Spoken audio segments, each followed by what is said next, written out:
I have made any number of speeches in my life, and I've never really had any trouble with words. But unfortunately, right now, I can't think of a single clever thing to say.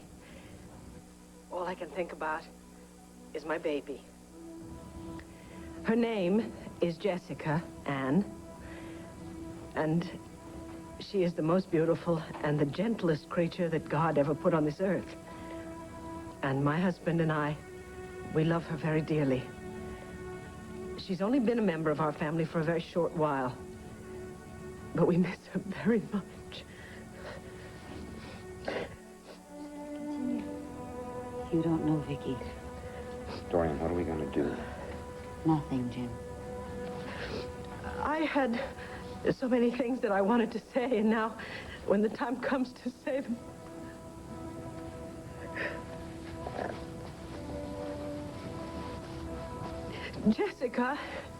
Jessica, my little one, if you can hear my voice, I love you, my angel. And you, whoever you are, the person who has my baby, if you can hear my voice, I have something I'd like to say to you. And it's not being said out of anger or rage, but rather it comes from someone who loves the child that you've taken as your own. I knew she could do it. Because you haven't made a ransom demand, I have come to believe that you must be desperately wanting to have a child of your own. Believe me when I say that I do understand the heartache that comes from yearning for a child. And I can only pray that you will understand the heartache that comes from losing a child. I want to say to you right now, here on television, if you will only bring my Jessica back, if you will return her to me, there will be no questions asked. There will be no police and no prosecution. From the bottom of my heart, I want to tell you that all I want in this whole wide world right now is to have my baby back. I want my Jessica. Oh, honey, I don't think I can bear to watch much more of this. Yeah, I know. Seeing Vicky go through this makes me think twice about going to El Paso right now. I feel like I could just sit here and sob, but I mustn't do it for Jessica's sake. I am begging anyone out there who has any information as to the whereabouts of my baby to please call WVLE. If you call the number here at the studio, they will put your calls straight through to me. Please, we want to hear from you. We need to hear from you. And I swear to you... Oh, honey, surely if that kidnapper has any heart at all, this is going to make them return the baby? No one... Yeah, I hope so. If they do, I want to be there for it. So please, just call the number. Whatever's going on in my life, it is nothing compared to what is going on for my poor sister. The sooner I get to El Paso, the sooner I can get back here to help. And me. Please, call the number at the top of your screen. I thank you for your patience and for your understanding, and most of all for caring. You, the person who has my Jessica, I know that you care about her. I know that you have a lot of love to give, and that you very badly need to give it to a child. But please, I beg of you, if you love Jessica, please bring her home. I didn't take Jessica because I was lonely, Mrs. Buchanan. I took her because Mitch made me do that. Don't you see that? Please call the number that's on your screen. And as God is my witness, there will be no questions and there will be no arrests. And you will have my undying gratitude and that of my family. That's Jessica's family. Oh, please, I beg of you, give me back my little girl. Please.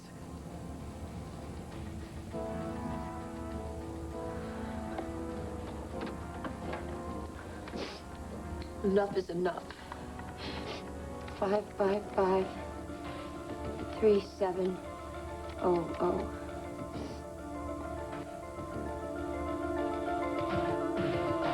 555 3700. You're not going to suffer any longer because of me, Vicky. Who are you talking to? I told you not to answer that phone or to talk to anybody. Well, now, who are you talking to? I was calling the TV station because they put a number on the screen where you could call with And you're going to about tell the them baby. where to- Don't yell at me. I didn't know where you've been. I didn't know when you were coming back. I ran out of diapers. I ran out of formula. How do I know that you weren't abandoning us? I am sorry. I am not abandoning you. Now, I had things that I had to take care of. I bought some diapers and some formula for little Jessica. She has everything she needs. Oh, if you could have seen her. No. Vicky. She was so sad. I can't stand it anymore. I can't keep hurting her like this. I saw the show, too. Now, Allison, you mustn't lose heart because Vicky is going to have her baby back tonight. Tonight? Yes. You found a way to get us back into Landfair without getting caught? Yes. I think I have a plan that's going to work. Oh, thank goodness. Believe me, I will do whatever you want. Good girl. I can't believe you didn't even talk about the trial. Did she realize how important her testimony is? Dad, Allison's got some troubles of her own right now. I just didn't feel like pushing her. Hey, her troubles can't be all that important. Dan, Dr. is she Woltl, going to be on call trial your for murder? No, it's something personal. That's why she's been so hard to reach lately. Look, her mother's been very depressed lately, and Allison has been nursing her in her room. Well, that explains why she hasn't been around here. Was her mother having any sort of therapy? Not that I know of. Okay. Well, maybe I should go over there. No, Dad, I don't think it would be a good idea. Look, her mother's been drinking a lot lately, and Allison is very embarrassed about it. So much so that she wouldn't even let me in the room. That's an awful lot for a young lady to handle herself. Yeah, I know, and I still don't think it would be a good idea for you to go over there, because you'll embarrass her more. I mean, she already thinks you don't approve of her. Dan, that's not it at all. Look, Dad, I know Allison is not the kind of girl you dreamed I'd have, but, I mean, if you'd give her a chance, you'd see what a terrific person she really is, despite her mother's problems and everything else. Dr. Woltl, please call your service. Dr. Woltl. I guess you better go. Seems like everybody's got troubles today. Yeah. You were magnificent. Oh, I didn't know if I could finish. I thought I was going to fall apart in the middle. But you didn't. You were really wonderful, Mrs. Buchanan. You really were. Yeah, if you don't mind my saying, I've never seen a braver lady in my life. Oh, thank you, but I just pray that somebody out there was listening. If that kidnapper has even a fraction of a human heart, your prayers are going to be answered. Would you like me to have your car brought around? If you don't mind, would it be all right if I stayed here and answered the phone? Of course, we will all stay here. We'll all answer the No, phones. no, Dorian, you've done more than enough. I'll handle the phones, thank you. But Vicky... No, it's all right, really. I'd like to do that, okay? I'll be fine. But I wouldn't feel right leaving you here alone. No, I'm all right now. Since I got through that, I feel better. I feel much more hopeful. I'll be fine, really. Well, if you insist. Yes, I do. Please sit down and, well, if you need anything at all, just, call me. I'll be at my apartment, all right?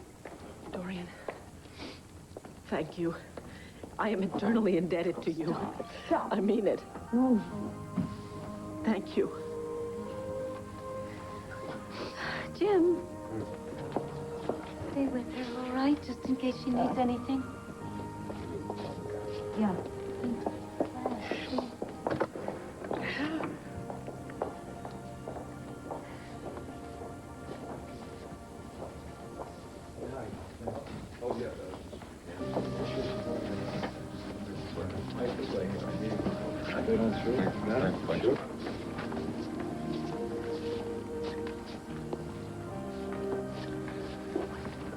Hey, ma'am.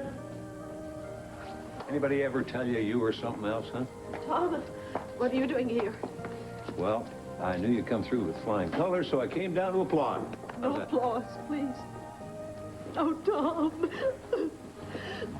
It's gonna be all right. But the phone hasn't rung. Why doesn't the phone ring? But it will. It will. Yeah.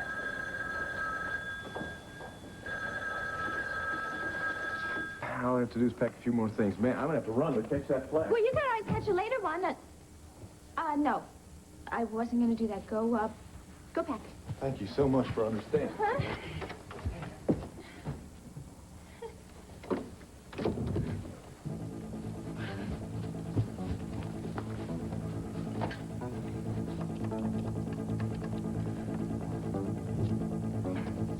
Hello, Adam. It's Tina. Let me talk to Asa. It is urgent. Don't bark at me, Asa. Would you please just listen to me? Look, I couldn't stop Court from wanting to go down to El Paso. He's going to go down there, and he's going to find out that you're behind all this land stuff. And unless, of course, you got a hold of the lawyers and took care of everything like I asked. What do you mean you didn't do it? Asa said, you said you were going to talk to him. You're going to pay him off, do something to keep him from saying who this land was season to. And Kenny, have you seen my lizard skin boots? Man, I can't seem to find it. What are you doing on the phone? Who are you talking to? the phone? Oh, the airline. Oh, yeah? Oh, good idea. Check my reservations. Thanks. Well, actually, I'm making another reservation. Yeah, see, I decided I can't let you go down to El Paso all by yourself, so I'm going with you. Hello. Yes, this is Victoria Buchanan. I beg your pardon? Well, I'm very sorry, madam. But I happen to think that the life of my child is more important than your dog. Is that all? Oh, I don't believe that. What was it? Some woman called to complain because we preempted the veterinarian to talk about missing children and Jessica. Vicky, there's always one, so forget about that, okay? I can't. What if everybody turned off their television sets? What if all my faith and all my hope is meaningless? Oh, listen, I heard your appeal. The whole town heard your appeal. They'll respond. You've got to believe that. I want to believe that, but right now the world seems a very cold and hostile place. Not just for me, but for Jessica. Oh, Tom, I talk brave, but I'm terrified I've lost her and that I'll never see her again. Now, Vicky, everybody has a right to a little fear, a little doubt, but you cannot give up hope. I can't help it. Listen, I tell you what. You've been here just too long. Let me take you back to Landfair, all right? No, I'm going to stay right here until I hear something about my baby. On the 1 in a million chance that the kidnapper will call, I'm going to wait.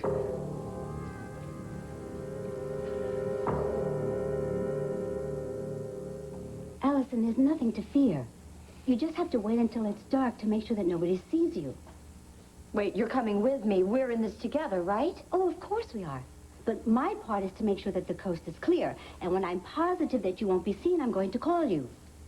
Then what? Well, then you take Jessica, put her in your car, and go directly over to Landfair. And you'll be waiting for me there. Well, no, there's no need for me to be there. Now, you just open the terrace door with the key that you used before, put the baby in the library, and go out the same way that you came in. That's it? That's it. You see, there's nothing to be afraid of. Now, Jessica will be home with her parents tonight, and nobody will know that you've ever been involved. I don't know. I mean, that sounds pretty risky. But I guess it's the only way, right? Of course, there is no other way. Now, where is the wig and the dress? In that drawer. What do you want those things for? Well, this is the most important part of the plan. Now, I thought I made that clear. But I told you I don't want to dress up like Nicky Smith to take the baby back. It's just a precaution in case somebody sees you. If somebody sees me, they're going to think that Nicky Smith is back again. No, I don't want to hurt Vicky anymore. Do you want to hurt yourself? If somebody sees you carrying the baby and sneaking into Landfair... Oh, I know. They will send me to prison. Then it is a necessary precaution. In this wig and this dress, you won't be recognized, I'll Allison. be recognized as Nicky Smith. Everybody will think that she's back again. Allison, I am trying to help you to make up for this horrible sin that you've committed. Now, if you don't want my help, then I will forget about it. No, I do want your help. I do want it. I just think there's got to be another way. Well, there isn't. This is the only way. Now, if you want this baby returned to her parents, and if you want to stay out of prison for the rest of your life, you will do exactly what I say. Is that understood?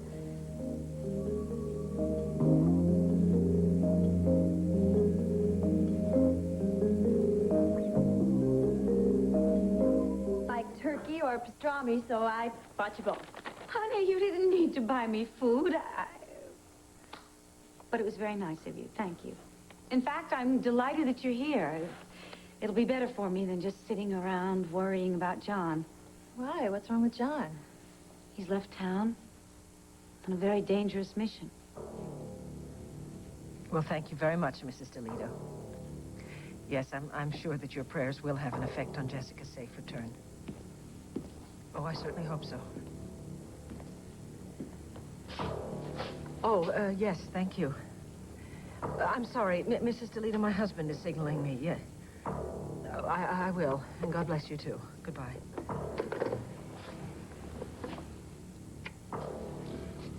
You are the bravest person I know. But I'm afraid it didn't work. Honey, if I'd have known you were going to do this, I'd have been here with you. Well, sweetheart, I didn't really know myself until I was actually on the show. Well, fortunately, someone had a set on at the office. You were so eloquent, honey, and so affecting. You know, I had to tear myself away from watching you so I could get over here to be with you. Thank you for coming. The lowest scum on earth would have to be moved after seeing you today. I've never felt so desperate in all my life. I know. I'm sorry, I know you do. Any response to your column? Of course not, you would have said. Honey, look. The crew is on a break. How's chances of getting you to get away for a quick sandwich at Barry's? We'll get someone to cover the phones. That reminds me, Tom said he was going back to the Banner to be there in case any calls came through. I take it you don't feel much like eating. Do you know I've had 3 crank calls and Lord knows how many calls from well-wishers. And one woman said that I could think Jessica back by creating a wave of magnetic energy. And another man, he said that I should have a seance to try and raise some benevolent spirits who could help in the search. And do you know that I thought about it? I will try anything. I will believe anything. I'm at my wit's end. I appreciate everything you're trying to do for me, Mrs. Roberts, but I still don't see why I have to wear this Nicky Smith costume. We don't have time to talk about it. Now, just get ready. Look, if you could, I would be glad to get ready if you could just give me one good reason. I've already told you, I'm trying to save your neck. Isn't that good reason enough? Now, look, I've spent a lot of time thinking about this. Now, I'm trying to do what's best for you and that poor little baby. Well, couldn't I just wear a different disguise? You will do as you're told. Now, please, don't ask me any more questions.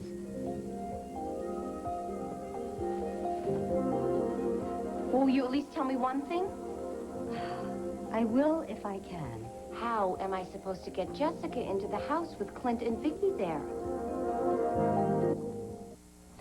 All I'm saying is that we have to present Jamie with a united front. Darling, I agree with you. I know that our son has a very big problem. Our son has used cocaine. That does not make him an addict. Would you please stop rationalizing everything he does? Darling, I'm not rationalizing it. I know we have to be firm, and I know I was wrong giving him the money to pay off that ex-con Jeannie Johnson. I know that it's very hard to say no to Jamie or Kate when they want something, but we have to start saying no. No, that's going to be my new word. I'm going to practice it. No. Good.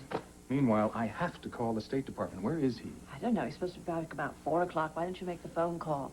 I know it's important. Well, it's important to talk to Jamie, too, darling. No more recriminations between us, please. No. You have my word. We've got to help Jamie out of this mess, but please remind me to be patient with him. If you'll remind me to be firm. Mm-hmm. All right? Go make that phone call. All right, I will. Ah, he arrives. 20 minutes late. May I remind you, son, whatever your mother tells you right now goes double for me? Yes, sir. I'll be back. I'm sorry I'm late.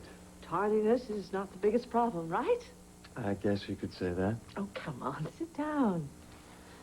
You know that your father and I love you very much, and we do want to help you. Remember that. I'll do my best. I seem to have unearthed yet another little nuance in the never-ending but always surprising Jamie Sanders riddle. I have connected with Jeannie Johnson. You did? You're surprised? Nothing you do surprises me. Well, she checked out of her hotel room in Hawaii and didn't leave a forwarding address, although she did book a ticket to Paris. So what's the big deal? Doesn't that seem like a bit of a coincidence? She was in Hawaii 1 minute and then gone? What is this obsession with Jeannie Johnson? I told you. She saw me buying some cocaine from that creep Vince Robeson, and she was trying to blackmail me. Why can't you get it through your head? What I was doing, I thought would be the best thing for all of us. So what kind of dangerous assignment? I don't really know. But I have the feeling it's going to make Statesville look like a Sunday school. Well, how long is he going to be gone? I've no idea. Believe me, I pulled out all the stops trying to get him not to leave. I haven't heard from him, not since he left. Oh, it's no fun being lonely, is it? No. No. However, it's not going to do me any good, is it? Sitting around worrying. Work will just have to be my salvation. First food, then work. But I really love what you've done with your place. How did you go about choosing everything? Easy. I hired a decorator.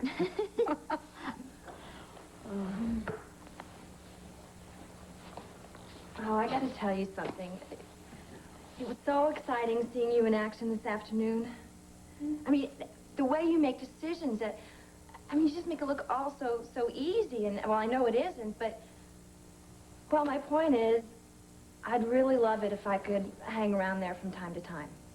Are you interested in a possible career in television? That is my dream. Oh, just to be connected in some way. I mean, I know I could learn so much from you, and well, it just meant so much to me to be around you at the studio today, and, well, I know I've already said that, but I just can't get over it, and, well, I also know that there's really no possibility in a job or anything, but I'd really love it if I could just talk to you from time to time, or maybe spend a weekend with you if you're feeling lonely or you feel like you need some company. And, am I being pushy? Honey, I wrote the book on pushy. And in my book, that isn't necessarily a bad thing to be.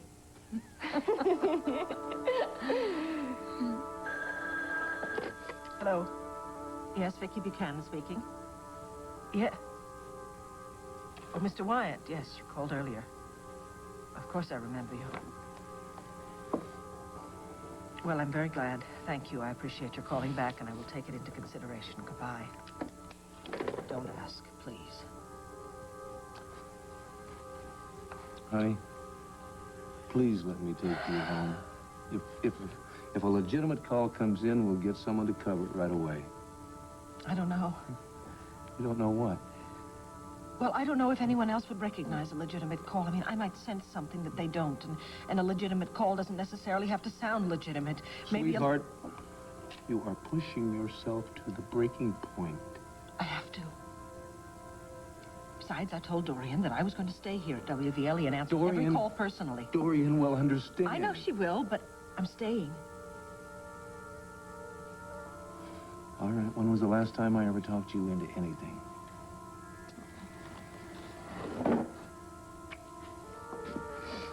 Some company?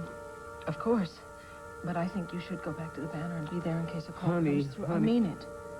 And honest, I'm fine. I really am. I hope so. I'll see you later at home.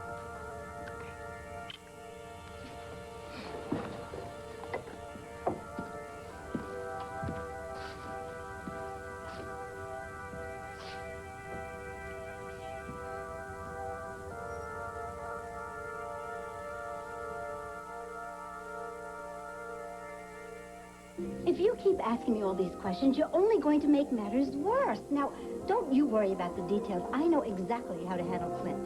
But what about Vicky? She's bound to come home. Well, Vicky is another matter entirely. You mean to tell me you haven't figured out that part of the plan yet? So you like my apartment, do you? Oh, First time I walked in here, I felt at home. Oh, which is pretty weird. I was not used to such luxury. I wasn't exactly born with a silver spoon in my mouth. Do you think you can put up with the rather hazardous side effects of living here, such as television sets exploding, et cetera, et cetera? More specifically, do you think you could put up with me? Because I would love it if you would consider moving in here again for a while. Yes, yes, yes, yes. Nothing in the world would make me happier. Wonderful. Then it's settled. Oh, great. Oh, thank you. And listen, I'm really neat, and I don't play loud music, and I don't smoke, and you won't regret this, I promise. I'm sure that I won't. So why don't you get over to Mary Lynn's, pack up your stuff. You can move in here tonight. For weeks now, you have been saying that Vince Robeson was a real estate agent, and you couldn't even remember his name. Your credibility at this point is not very impressive. My credibility is never impressive where you're concerned. Mom, I'm telling you the truth. I don't know why you're so intent on finding Jeannie What's-Her-Name to get her story. I am preparing a defense for Dan Woloch, in case you don't remember, and I cannot afford to let anything go that might be of some help. You can't accept my word is more to the point. You're willing to accept the word of some sleazy ex-con to your own son. I'm sorry, I didn't mean it to get like this. I love you. I want to help you. I don't want to hurt you. Then listen to me. You're getting way off track on this. I mean, Jeannie Johnson is not going to help you out with this, even if you do find her, and I swear I don't know where she is. Then I'm going to have to believe you, aren't I? Yes. I don't want Dan to go to prison. You've got to believe that, too. I do believe that. I wish I knew a way to help you win this case. Wait a minute. I know Vince. I could make a statement to back up Dan's word. I could swear that Vince admitted to me that he killed Susan Bates.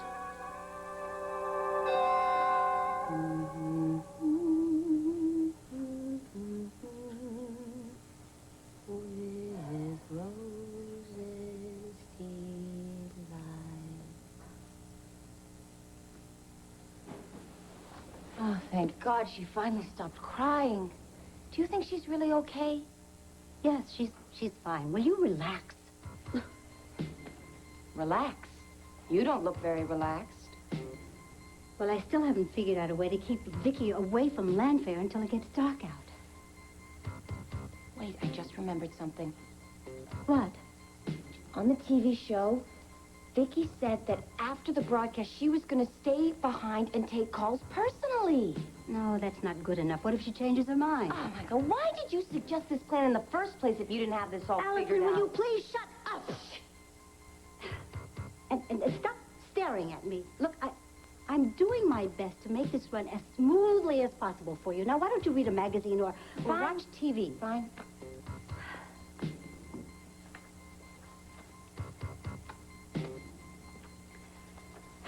This plan can only work if Vicky is alone. That's what I don't understand. It doesn't make any sense. Would you be quiet? I am trying to concentrate. Oh, my God, Maria. I think I'm going to be sick. Wait a minute. I've got it.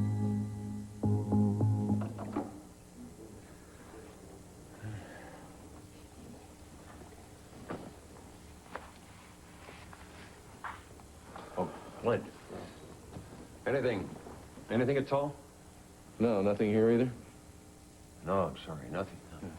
Not even a shred of a lead, Tom? I mean, a phone call, something? No, I'm afraid not even a phone call. Silence. Yep. That is the worst part of this, Tom. Nothing but a big damn silence. Yeah, I'm sorry, Clint. I really am sorry. I can't believe it. Okay. I called Rafe a while ago. The police are tracking down false lead after false lead. But he is optimistic about it. Oh, he is he? What happened with that psychic from Philadelphia?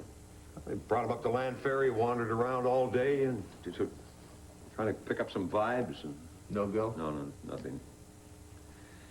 Nothing. Well, I'm glad I didn't mention it. Or him to Vicky. It would have just gotten her hopes up. By the way, how's she getting on over there at WVLE?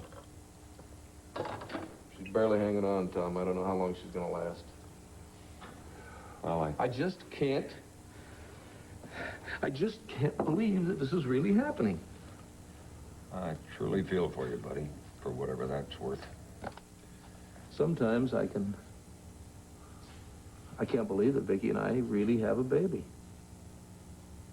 I mean, I can once in a while remember what it felt like to hold her, you know? She was so tiny, and I was so nervous. But it's like it was a dream. Like Jessica was a dream. And what's real is this nightmare.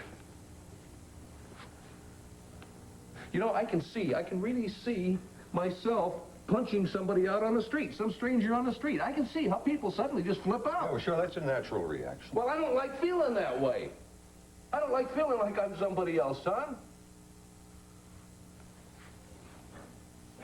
Vicki and I waited one hell of a long time for this baby. Oh, Clint, I really can't believe there won't be any reaction from Vicky's plea. I mean, all of Lambview must have been watching the show. There's been a reaction. We've got a lot of telephone calls, people expressing condolences, people offering suggestions, but nothing from the kidnapper. Of course, I never expected to hear anything from the kidnapper anyway, but I was hoping that her appearance on TV might trigger somebody's memory and they'd remember somebody acting funny that had a baby with him, something. Nobody's heard anything, seen anything. Tell me, how long is Vicky going to be staying over at the TV station? Probably until somebody locks the place up.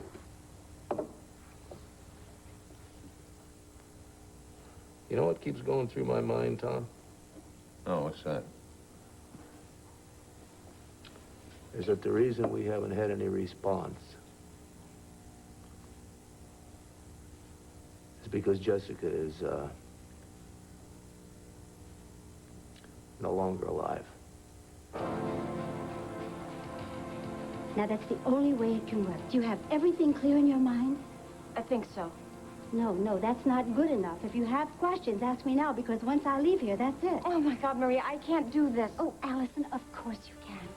Now, tonight marks the beginning of a whole new life for you. Once Jessica is back at Lanphier, everything is going to be just fine. You can put this whole Mitch Lawrence thing behind you. Allison, you're a good person, and you deserve a good life. You don't deserve to have to keep paying for your mistakes over and over. Now, come on, just cheer up. Thanks, Maria. I just want a chance to start all over again. Good. Then we're all set. What about the servants? They have got tons of servants. The servants are off tonight, and the children are with friends. Well, now what's the matter? I don't know. I just don't like the idea of Vicky driving there for nothing. Allison, we can't keep rehashing this. I don't want her to suffer anymore, that's all. But tonight the suffering will be over, and that's what you got to keep in mind. Tonight she will have her baby in her arms, and tonight you're going to be free, Allison. Freer than you've been in months now. Are you ready? Mrs. Buchanan? Yes. I've got your baby. Eye for me to build a case for Dad? I'm just trying to help. That is immoral. Oh, forget it. No, I will not forget it. For the longest time now, you said that Dan was grasping at straws when he swore that Vince admitted to killing Susan Bates, and we needed someone to corroborate it. You wouldn't say anything. Now, Jamie, which is it? Did he admit to the murder? No, of course not. Then it is a lie. I'm just trying to help Dan get out of this murder rap. You're so sure he's innocent. What difference does it make which way you prove it? I don't believe what I'm hearing. If you don't build a good case, he's going to go to jail, right? An innocent man is going to be locked up. Is that justice? You sent Dorian Lord to prison. An innocent woman. Mom, I'm just trying to make you see that this time you've got the power to make sure that true justice is done. That is not the way the law works. It's built on truth, not on a witness lying. Mom, the law is not always just. Who are you to judge the system? Jamie, you take my breath away. Do you honestly think it's not wrong to perjure yourself in court? You don't think there's any good in me at all, Yes, do you? I do think there's good in you. No, you don't, and you never have. But Kate? Oh, my God, she can do no wrong. She can... She takes off for weeks, months, years, and she comes back and she's welcomed like the Queen of Persia. Jamie, you are a very sensitive, intelligent, handsome, charming young man, but your values are all distorted. Putting my personal ethics aside, I cannot take your lie and present it as a truth in a court of law. As usual, you haven't listened to a word. Mom, all you hear are those lofty moral intonations ringing through your head. That's not fair. I am listening to you. My whole life, I've been judged on some impossible scale, and I'm sick and tired of being evaluated and coming up short.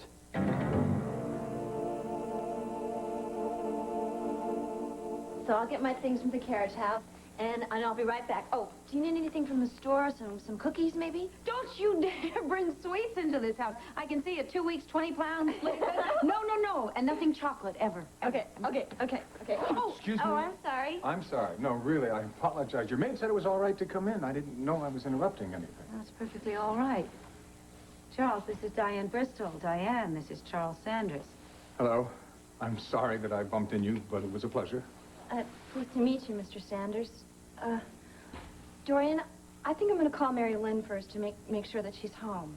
Fine. Use the extension in the living room. Seems like a charming girl. Yes, she is. Charles, Hmm. what is on your mind, as if I didn't know? It's what I love about you, Dorian. You know how to be direct. Yes, I always find that the shortest distance between 2 points is a direct line. You want to talk to me about the conversation I had with your wife about Jamie? Actually, I was thinking more of inviting you out for a drink ever since you interviewed me on your show. And by the way, I had a very good time. You're an artist at making your guests feel at ease. You didn't come over here to review my show, did you? Let me use another approach, then. How about the honest one? Oh, that's a novel idea. Don't be mad at me. I'm not mad at you. Then ask me to sit down. Sit down. Thank you. Dorian, I suspect that you suspect that I pressured John into leaving town, and I wanted to let you know that is not the case at all. Actually, he was very anxious to accept that assignment I gave him. Aside from his boyishness, he is a man of great conscience. I know that. So I didn't want you to hold that against me. I'll try not to. Now, do you want to get to the subject of your son? Yes, I do.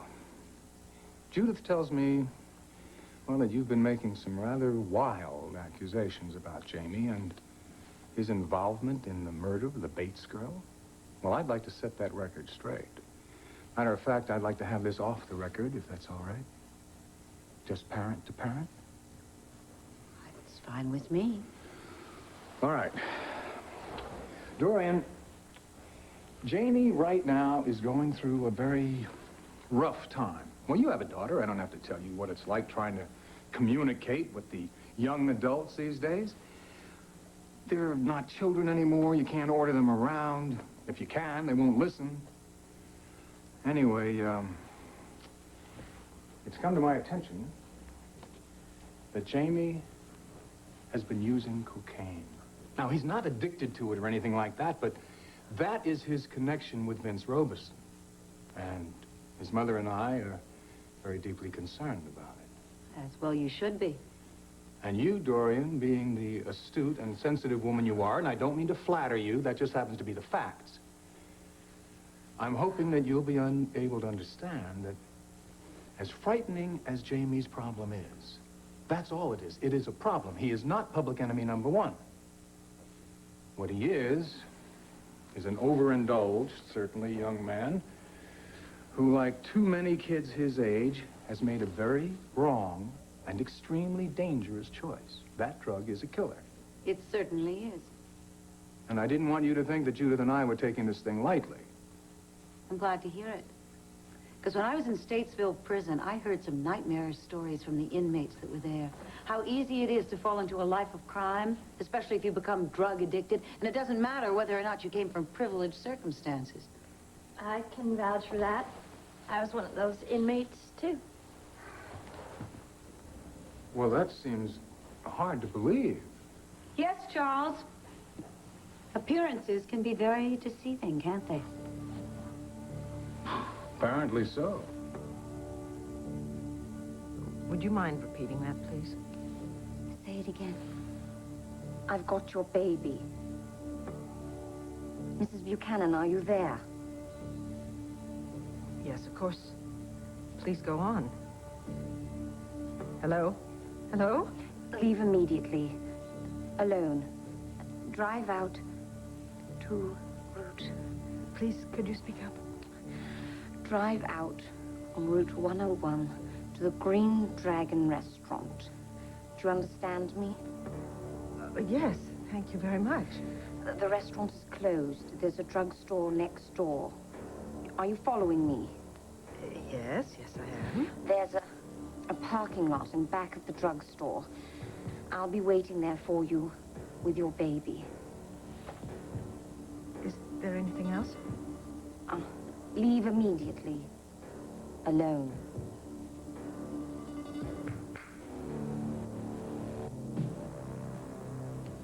Alone. She said that twice.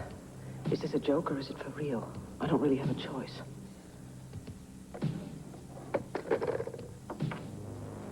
That seemed like a very important phone call. Oh, people can be so cruel. You mean that was a prank? Yes. And you were polite like that? Why did you slam down the telephone? I think I was so shocked. I couldn't believe what the person was saying. I thought I'd heard everything. You know something, Wanda? I can't take any more. I'm going home. All right, fine. Well, it's Cook's night off. Let me drive you home, and then I'll whip you up something really nice. Oh, thank you. But I just remembered I have to stop someplace on my way home, so I'm going to be just fine. Bye, darling. Goodbye. Now we can be sure that Vicky's away from the house and we can return Jessica without anybody seeing you. Now, tell me again how it goes. Okay. Exactly 20 minutes before you return to Landfair with Clint, you're going to call me here. And the phone's going to ring just once. I immediately leave by the back stairs. Okay, now, you better take your time driving there. Okay. When I get there, I park the car in the parking lot behind the servants' quarters. I enter through the terrace door. I leave Jessica in the library, and I drive out before you and Clint return. That's it. I don't know why we have to work out this stupid time thing. Why can't I just go to Landfair now? Because I don't want to leave the baby alone for more than a minute. Okay. Allison, use your head. I'm sorry. You're right. Now, wait a minute. We forgot the most important detail. All right. When I get out of Landfair, I turn left, and I take a different road back to town. Right, and as Clint and I are approaching Landfair, I'm going to get him to stop the car. I'll think of some excuse, because I want to make sure you're not coming over the driveway at the same time. Oh, my God, look at me. I am shaking. Okay. One more thing. Do you still have that sedative that you put in Vicky's tea? Yes? Well, you better let me have it, just in case something unexpected happens. Would you excuse me? I'm going to try to call Mary Lynn again. Yes, of course. You know, Dorian, actually, we should be very grateful to you. What for? Well, if it hadn't been for you, I don't know that we would have confronted Jamie about his drug problem. And thanks to you, we discovered it before he became an addict and before he got into any really serious trouble. You know, we're making a lot of substantial changes in our household. I am planning a long overdue fishing trip with Jamie, just the two of us. Sounds like a good idea. Yes. And when we get back, he's going to work at the firm. Long hours, responsibilities, and constant supervision. He's really a very, very good-hearted, wonderful young man. And Dorian, I would like it very much. I'd be very grateful if you could give him another chance.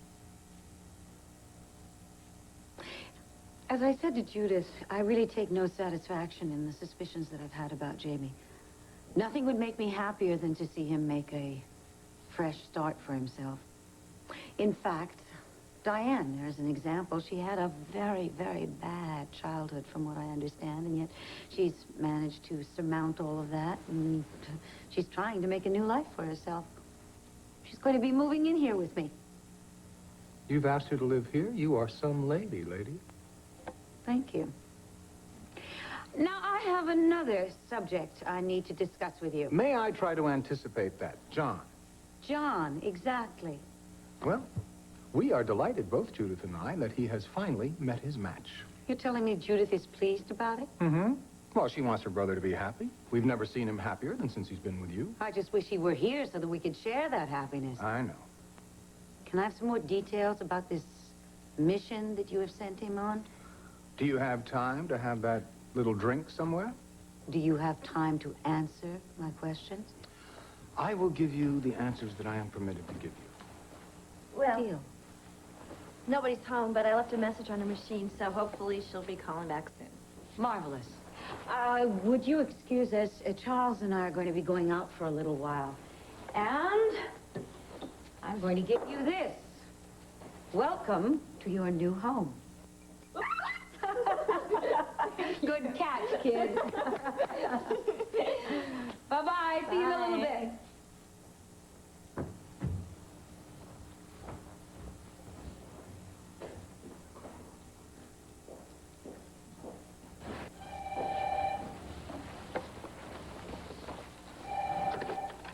Hello, Dorian Moore's residence. Hello, Diane. How did you know where I was? I know everything that goes on in this town, little one.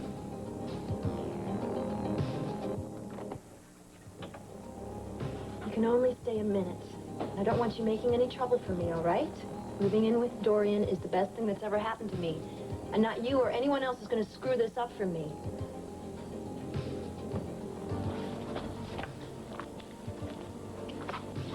You won't get any argument out of me, little one. I mean it, Jamie. I'm going to make this work for me.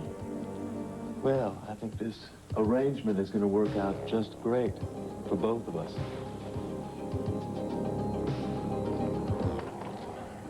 Tom, Maria, what are you doing here so late? is Clint on? No, he's down in the city room. Should be up in a few minutes. I'll show you where the room is if you like. I'm going down, huh? Oh. No, I'll wait here, thanks. Okay. Well, good night. Have a nice evening. Oh, Say hi to Mary Lynn for me. Thank you. Well, let's hope we have better news tomorrow. Huh?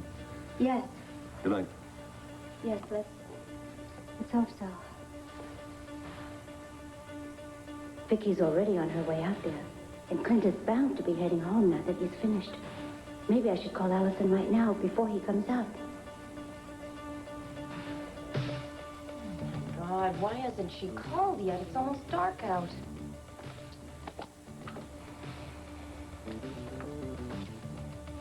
Oh, come on, Maria. Sorry, honey. Just stay asleep. Sleep, and I'm going to take you back to your mommy and daddy soon. Oh, ring. Please, ring.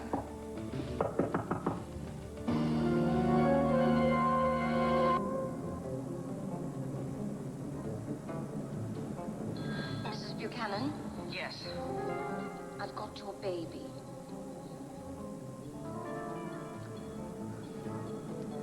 Oh, dear Lord, am I being a desperate fool? Maybe I should have called the police. Is there really going to be a woman there with my baby? Oh, please, please, God, please let it be true.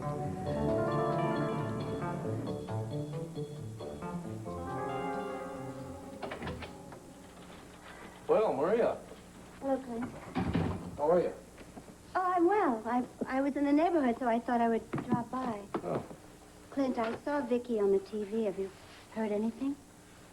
No, not yet, but she is, she's determined to sit by the phone all night long if necessary, answering the telephone.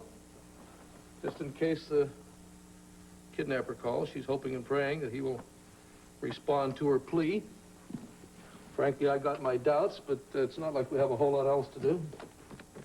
Yes, Tom told me that she underwent hypnosis to find out if her alternate personality may have been responsible for the kidnapping. Yes, that was another dead end, and one I feel guilty about. Why? Because, Maria, Nikki Smith is gone for good. But you weren't so convinced of that the other day. No, and that makes me as desperate as Vicky, doesn't it?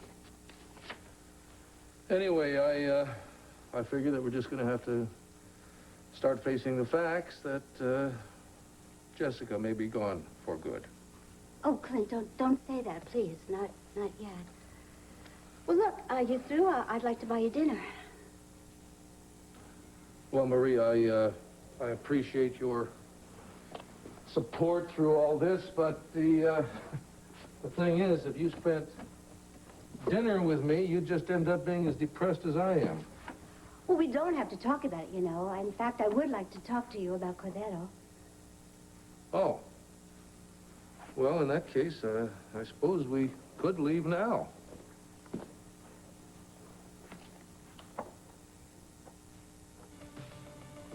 I have to call Allison.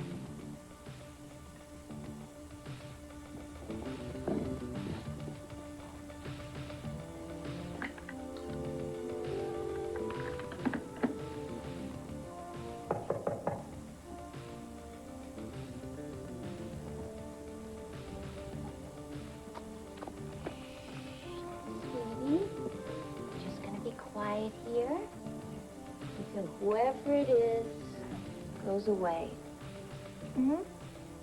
Allison, it's your mother.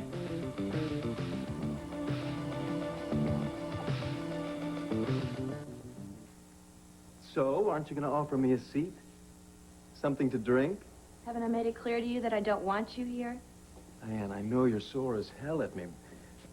But, baby, there was nothing I could do to help you. You know that. I'm waiting to hear the words thank you for what I did for you, Jamie. To say thank you is exactly why I'm here. I'm amazed that you didn't break down and implicate me, and I'm grateful to you for that. Look, you conned me into this thing, and then no one would believe me, and I just don't understand how you managed not to get caught. You don't know everything that I've been through, all the lying and the maneuvering. My dad wants me to get into Sanders Chemicals so bad, you know, be chairman of the board one day and all that stuff. Well, I've discovered that I just may be able to handle it. I can connive with the best of them. What's the matter? You are a jerk. Wait a minute, You know, come on. you have got everything going for you in your life, and now you're involved with cocaine smuggling and dealing. Since when did you become so moralistic? You know, when I first met you, I had no idea what I was getting myself into. Oh, pick up a briefcase and no questions asked and take it over to some guy. But now I know, Jamie, and believe me, after being in Statesville, it is no thrill being involved with your little business. Diane, I'm out of that now, and just like you, I didn't know what I was getting myself into either. My partner turned out to be a real lowlife. Yeah, he killed Susan Bates, didn't he? I don't know, maybe. You are such a liar. You do know. Hey, I wasn't around when it happened, okay? Yeah, you're just afraid I'm going to tell Dorian, right? No, if I thought that, I wouldn't be here. I figured the opposite. I need your help, and you're close to her, so you can help me get her off my back. Jamie, I told you I don't want anything to do with you, and that still stands. Look, I learned real fast how much trouble you are. Damn lawyer would stop ducking me and returning some of my messages to be a help. What lawyer? Oh, it's just another scene in the Cordero Roberts drama. Okay, I'm ready. Go ahead. Cord's loving wife. Tina found out before she married him he was a Buchanan. And before she married him, she blackmailed me. He should have his inheritance. And also, he should have a tidy sum for all the years he spent living and being deprived of being a true Buchanan. Well, that makes it easy to understand why Tina would marry a camera-toting cowboy. Whoa, whoa, no explosion, no telling me what a fool I am? No. Like you said, it's just another step in the drama. I presume she threatened to tell Clint, and that's why you did it. You got that right. Now, the secret's out.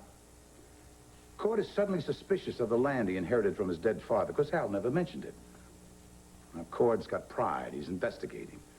If he finds out the land came from me, he's going to give me my money back. Huh. Little does he know that his loving wife, Tina, was behind it in the first place. She came over here begging for me not to tell him. Then she said I got to find a way so Cord never finds out the money came from me. But if that lawyer doesn't call me... Whoa, wait a minute now, Asa. Yeah, I mean, you're not going to protect Tina, are you? I'm a little confused here. Oh, Chuck, look. I got one chance in 500 to get my son back. And convince Cord that his grandpa's not the worst man in the world. Now, if Clint Cord find out about this land deal, my chances will be less. And Cord loves Tina. I think he'd die if he knew. Sounds like you like the boy. Yes. I like him a lot. Al and Maria brought up a fine boy. Also, I got Tina in a position to do me some favors if need be. What are you going to tell this lawyer if you get a hold of him? Well, I'm going to make it worth his while to confirm it that Al Roberts owned the land. You know, it's hard to figure out how one person can get involved in so many complicated situations and wind up losing in every one of them. I have an amazing talent, don't I, Chuck? Gets better by the years. But why don't you concentrate on something you can do something about, like finding a wife? I am not having two wives at the same time again. And I've got to divorce Pam before I can get another one. I'm not going to do that for a while, because I'm not interested in anybody right now. Asa, you're interested in Pam. Will you admit it, damn it? You're lonely, you're miserable, and you love her. Used to love her. Until she started cheating on me with that shyster lawyer. You know what? Hey, they deserve each other. Let her have them. And let's see who's going to be miserable in this life.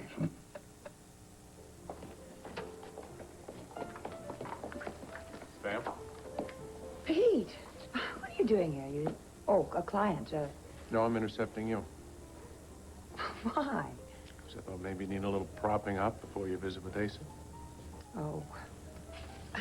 Come on, let's sit down and talk for a minute. Oh, good, there's a private spot. Oh, pretty perceptive of you. To tell you the truth, I had a terrible attack of cowardice just as I was walking out the door. There's another way of handling this, you know, Pam. You can call the servants at the mansion, have them pack your things, and send them over here. I understand that, Ace's just been hanging around the house.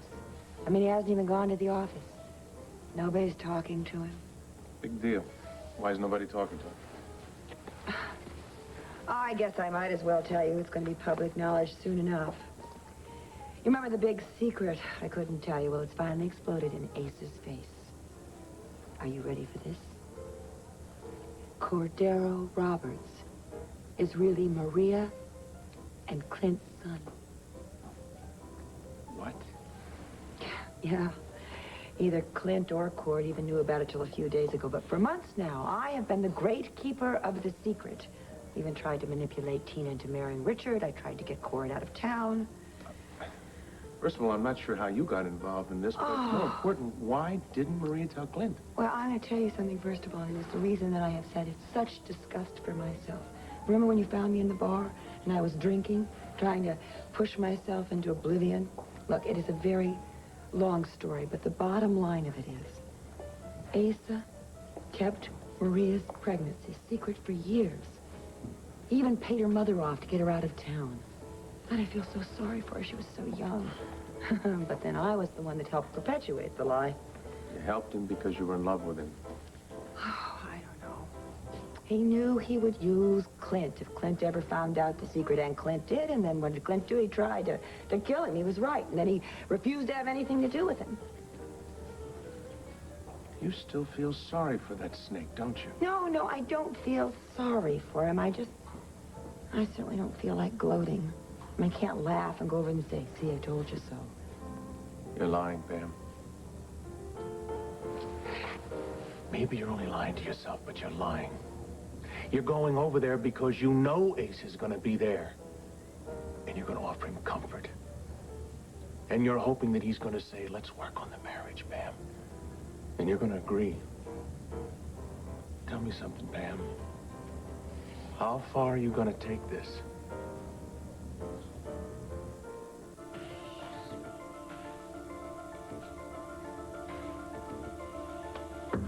Allison, I checked with the desk clerk. I know you're there. Now, you let me in.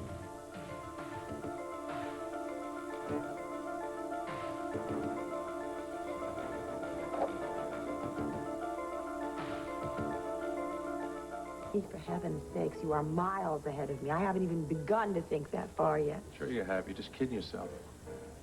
All right. All right, maybe you're right. About which part? The man has feelings, especially about his family, and all of a sudden he doesn't even have one. His son Bo is lost out there somewhere in Vietnam, and his son Drew is off with his mother in Tennessee. Clint has cut him off from Vicky and all the children. He deserves All right, I know he deserves it. But I also know how much he is hurting. Oh, I'm sorry. My father just taught me to care about people, and maybe sometimes I just care too much. No, you don't. Pam, I didn't expect you to be unfeeling towards Asa. Well, thank you very much. I thought for a moment there you were going to condemn me. Why? I'm not Asa Buchanan. Do you understand that? I can feel compassion for another human being. I know you can. That's one of the reasons I happen to care for you, Pete O'Neill. It happens to be one of your more, beautiful qualities. Which brings us to my other assumption. And that is if Asa asks you to come back and work on the marriage, you'd agree. Oh, boy, I wanted to be wrong about that. It's very hard for me to let go of values, my beliefs. Lord, 10 years. My whole relationship was based on some kind of a lie and deceit. And then I married Asa when I deceived him. And even now, it's so hard for me to give up those vows. It'd be hard if you didn't love him. Oh, I do not love the Asa Buchanan that I've met these last few months. Pete, I still do love Jim Stewart, and I know somewhere in Asa, he's still living there, and I'm waiting for those qualities to come out, the gentleness, the compassion, and the lovingness. Not this kind of bitter, abusive, insecure attitude I get from Asa. Well, I've never met that man, and I see no evidence that he's about to emerge.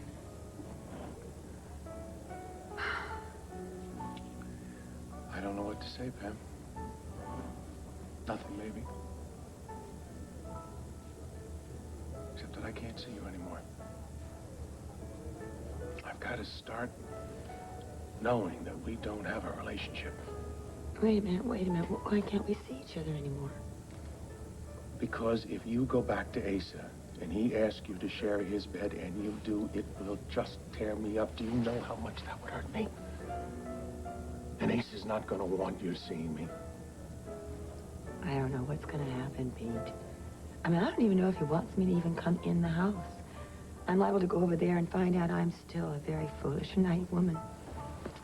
So, might as well get over there and just find out, huh?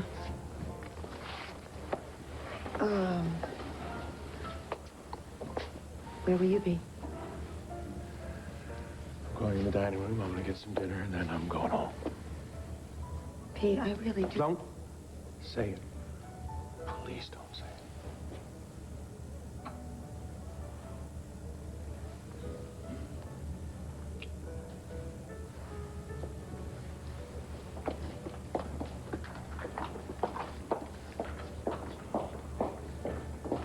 Damn it, Briggs, how could this happen? Well, have you contacted Stevenson? Uh-huh. Yes, I will. I'll be right here until you get the thing resolved. Damn it, I don't believe it. Well, what did Briggs say? Well, we've got a high-tech newspaper here, right? I mean, ultra-computerized right down to the printing of the damn thing. And guess what conked out? The computer? No, a little switch. A little relay switch about that big. We may not have a morning edition. Oh, no. Just what you needed. Yes, of course. Exactly what I needed. Well, you can just forget about drinks, dinner, or anything else. Just sit down there and I'll try and work my way through this problem. We can talk here. But there really isn't anything you can do here. Why don't we go to your house where you could be more comfortable? Maria, that would be like a captain leaving his sinking ship. I have to stay here. But, sit down. Tell me about my son, Cordero. Well, when you said that, I think my heart stopped. Yes, Frankly, it seemed a little strange to me to hear it coming out of my own mouth. But I did kind of like the taste of it. Cord does, too. So where is my daughter?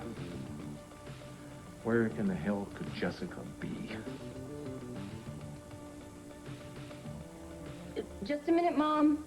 Allison. Hang on. Sweet pea. Honey, honey, honey. Honey, honey, honey. Shh.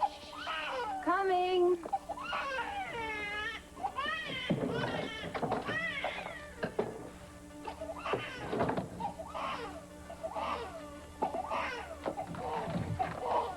Hi. Finally. Sorry, I was in the bathroom. Oh, I brought some things and some formula. Oh, sweetheart. Oh, darling. Oh, I have missed you so. Oh. Listen, Mom, let me just remind you that nothing's changed, all right? Look, listen, I brought you a present. You want to see the present? Look. Your very first teddy bear. Huh? Allison, isn't that cute? It's cute, Mom. It's real cute. I'll send it with her when I send her to her new family. That's why I came. I have an idea for you. It is so wonderful you won't dare object. Oh, the first person that I've met that I can idolize, Jamie. She's my role model. She's glamorous, wealthy, powerful. She's got wit, style. She's beautiful. You're already beautiful. She can't help you in that Jamie, department. would you just stop it and listen to me? It's very important that you understand. You were very lucky. You were born into a family that has everything, and now I meet a person like Dorian who cares about me and who can teach me things. Yeah, like how to be a nosy witch. You're impossible. You don't care how I feel or what I think. You don't care about anybody but yourself. Diane, that's not true. Look, then why did it take you so long to try and find me, huh? I mean, I have been out of jail for a while. I told you I was up to my eyeballs trying to clear myself. Jamie! I do care about you, Diane, I do. So, go ahead. What were you saying about Dorian? Come on, please. She's a very classy woman, and I am incredibly lucky that she's come to care about me. And you care about her? I mean, Dorian Lord, the woman? Of course I do. Jamie, if it wasn't for her, I would still be in Statesville. Yeah, she managed to convince her ex-husband, the DA, and my mother that you're innocent. And it makes me nervous to think that she can convince them both of my guilt. Oh, here we go again. Right back to you, Jamie. You know, your attention span for someone else is approximately 5 seconds long. Come on, what's wrong with Jamie, you? I didn't even want to have this conversation in the first place, remember? So why don't you just go? Diane, I need your help. I'll make it worth your while. I'll hit my grandmother up for some money. That way you don't have to depend on Dorian Lord's generosity. You have not been listening to one thing I've been saying to you. No, I won't. I have done enough for you. I admire Dorian, and I want her in my life, and you are not going to mess this up for me. Do you understand that? Okay. I'm sorry. I won't bring it up again. Subject is closed. Good. Thank you. Now, can we go out tonight and have some fun? You don't give up, do you? I'm just talking dinner, a movie, something like that. Nope, I don't think so. I'm gonna get some Coke. And that'll make any old movie or dinner a lot more fun. Jimmy, you're still in this business? No, but, you know, I get the urge to do a little. And I'd love for you to join me. No, just the thought of it gives me the chills. I don't want anything to do with Coke, and I don't want anything to do with you. So just go, please. I don't want Dorian to come home and find you here. All right, so I've come up empty-handed, huh? Congratulations, you've gotten the message. Only for now. But you'll hear from me again. And soon.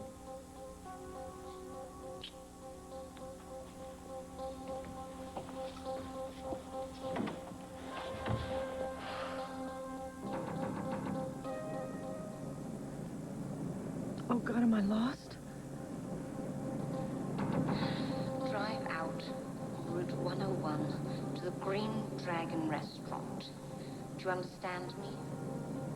Yes, thank you very much. The restaurant is closed. There's a drugstore next door. Are you following me? Yes, I am. There's a parking lot in the back of the drugstore. I'll be waiting there for you with your baby. Maybe I just passed it. Maybe I didn't see it. Chuck, you may be right that Pamela and Pete haven't been sleeping together.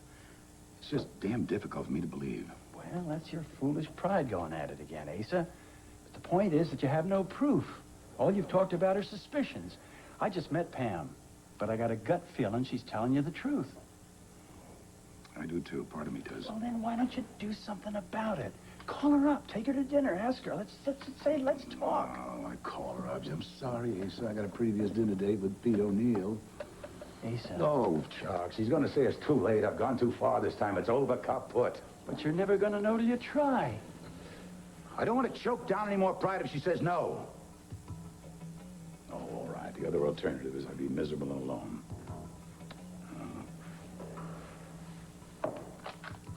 Go ahead. You can do it. Punch those buttons.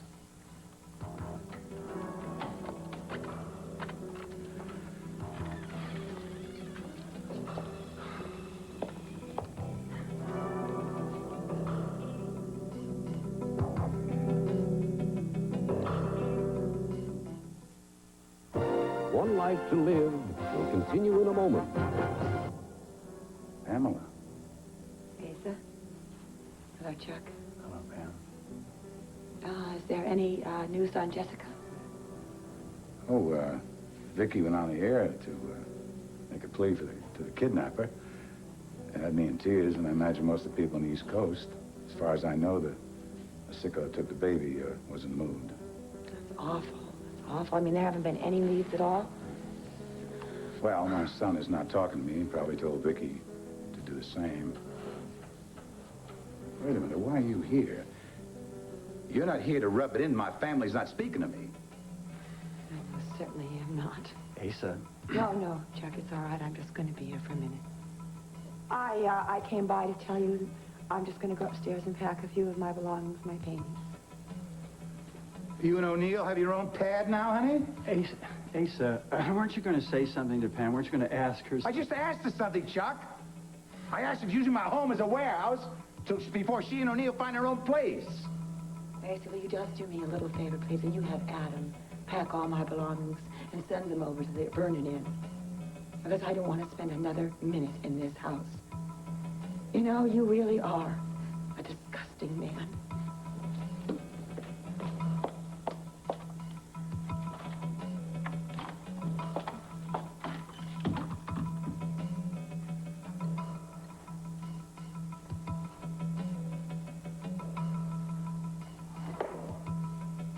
Go ahead.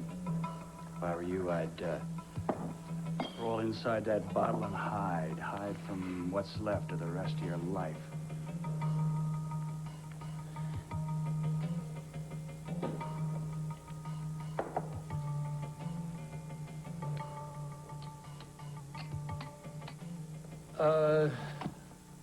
Yes, Maria, he talked to me about it. Well, what do you think? Well, I told him that I thought he should check it out, investigate it, find out for himself. And if Asa was behind this inheriting of the land, do you think that Cordero should give the money back? Absolutely. Asa was just trying to buy him off in advance, and Cord doesn't get bought off.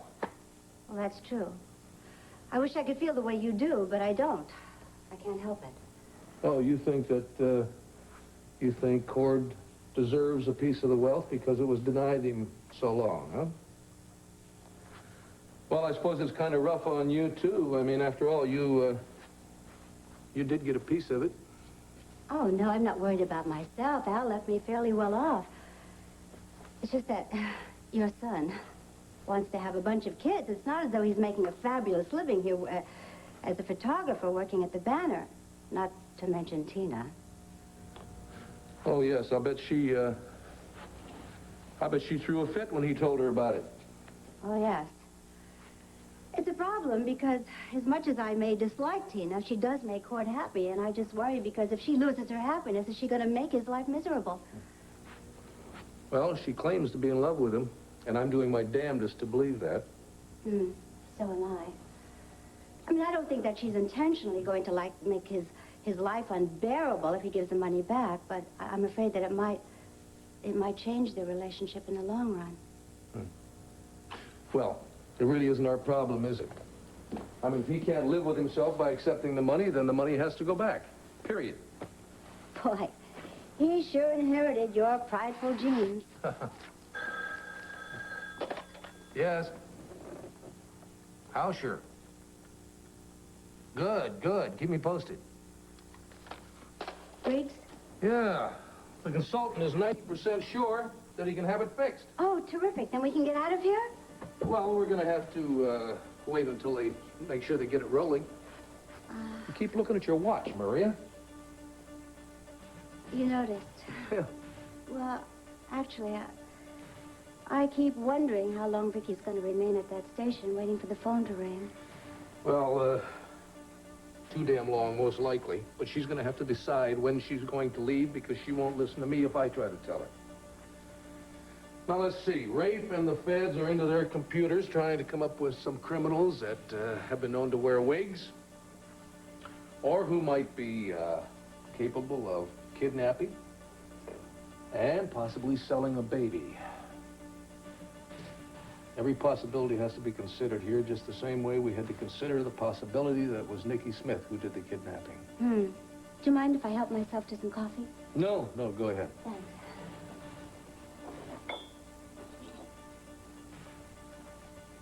What must Allison be thinking? I hope she doesn't panic and do something stupid. Go to sleep, my little baby, go to sleep. Oh, she's finally asleep. Well, how have you two been getting on? Oh, great. I haven't been able to go to work, haven't been able to see anybody. It's sort of like being held captive. You just come over here and sit down and listen to my idea. Mom, I don't want to hear your idea. I'm not going to change my mind. Oh, yes, you are. Now, you are dying to have the baby adopted. I'm going to adopt her. I can't believe this. It's perfect. You don't want her, and I do, and you are determined to put her up for adoption. I'm willing. The idea was to give her to a better home. Well, why? There are fleas on me. I'm not penniless. I'm not senile. Now, come on over here, and let's talk about it. All right. What about your age? Well, what about it? Well, in these years, you don't want to have any responsibilities. Oh. You've already raised your own children. You should relax, enjoy yourself. Oh, what am I supposed to do? Wait around for some old fool to marry? Now, the truth is that I don't have a very full life. I have lots of time. But the strain, Mom. This baby, she needs constant attention. That lessens as she gets older. What about the financial burden? Well, I can't send her to private schools or buy her designer jeans. Oh, Allison, say yes. Call your lawyer right now and say you've made other arrangements. I can't make other arrangements. I can't change the ones I've made. You can. You can say you changed your mind. No, I've signed the papers. Tear them up. And listen, if your lawyer gives you a problem, I'll hire one. Oh, no, Mother, you can't do this. I will do anything to keep Nancy. Oh, honey, when you brought her to me, I didn't know what a gift you'd given me. And listen, later on, if you want to come live with us, that'll be fun. No. This baby is going to be raised by another family, and that's just the way it is.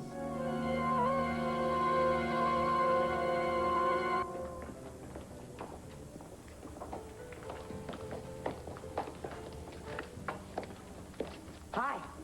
You had dinner already? No, I was kind of lost in thought. You weren't gone very long. Oh, about a minute, if that. What happened?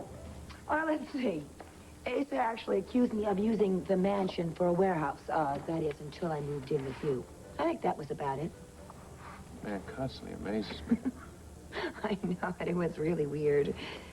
Pete, I am actually over that man. If he walked in here right this moment, got down on his hands and knees, and begged me to come back, I would not do it. So what are you thinking? I want to believe you, Pam. See, when you left, I started thinking about going on without you, and it hurt. I want to believe you, but I don't want to be hurt, and I don't want to be naive. Well, it is true. I mean, take a look at me. Do I look depressed or unhappy? I do not have to care about that man anymore. Pete, the truth is that Jeb Stewart is dead. Now, I may be a very compassionate person, but I am not a masochist. Let me get this straight. What you're saying is that we can take this relationship deeper. Yes. Even to the physical? Yes, that's what I'm saying.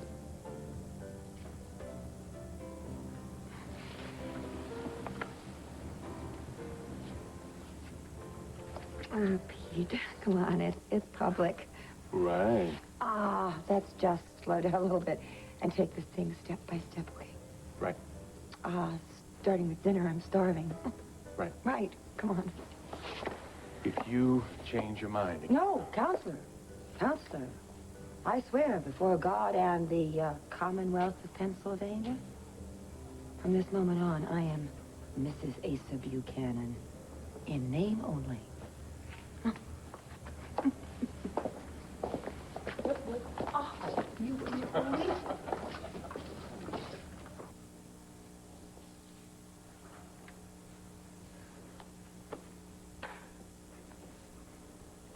Well, the cook says the chili will be ready in 30 minutes. Who the hell cares? I do. That's why I went in there to find out. No, you left here to leave me with my own miserable self. I left because I was making you more miserable. I found out something. Something important. If you were a shrink, you'd say it was real important. Well, what is it? Olympia. Olympia? Olympia's the cause of this whole thing. What? Let me tell you something. I see it real clear now. I worshipped Olympia. She was unstable, you know. She had that affair with that Yancey for no reason whatsoever. When I was a young man back then, I never lied, never cheated, never did anything. She had that affair behind my back. Know what she did? And she tells me Bo is not my boy. That, my friend, is why it's so unbearable for me to think of Pamela having an affair. 3 seconds in the room, I was freaked out. Because if she did, I don't care if I was the cause of it driving her away. It does not matter. Well, I guess I can understand that, but why didn't you tell that to Pam? She came in here all open and everything? I can't, Chuck. I can't entirely believe that she didn't lie to me. Asa, you love her. I loved Olympia. I loved Clint. Thinking I did the right thing by sending his pregnant girlfriend out in the world without him. You claim I rant and I rave and I'm calculating. You know what my trouble is? Every time I get in a mess, is because I let love distract my thinking.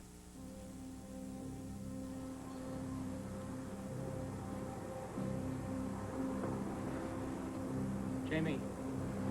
Hey, Ace, that you? Man, I'm sorry I'm so late. Yeah, give me a break. I just wanted to make sure I was alone and wasn't setting you up. Yeah, I read the papers, man. I know you're out of the business. It's real strange selling coke to the guy I used to buy it from. Yeah, well, what can I say? Except the whole thing gives me the urge to get blasted out of my mind. So, you're gonna give me a break since we're old business buddies? Sure, Jamie, just like you used to give me one. Right. Here's the $100. It was supposed to go towards an anniversary present for my parents. They'll have another one next year, right? I trust this stuff is pretty pure. Or should I taste it? I'm not going to sell you bad stuff, man. I'm not dumb. And besides, I intend to stay in the business a lot longer than you did.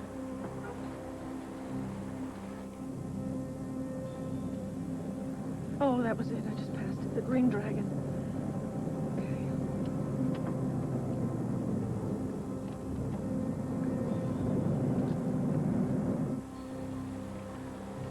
So, is this where you do all your business transactions?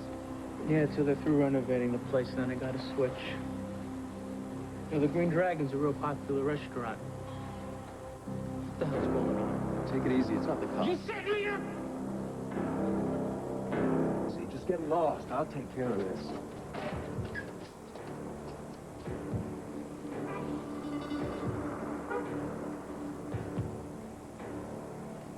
Hello, young man.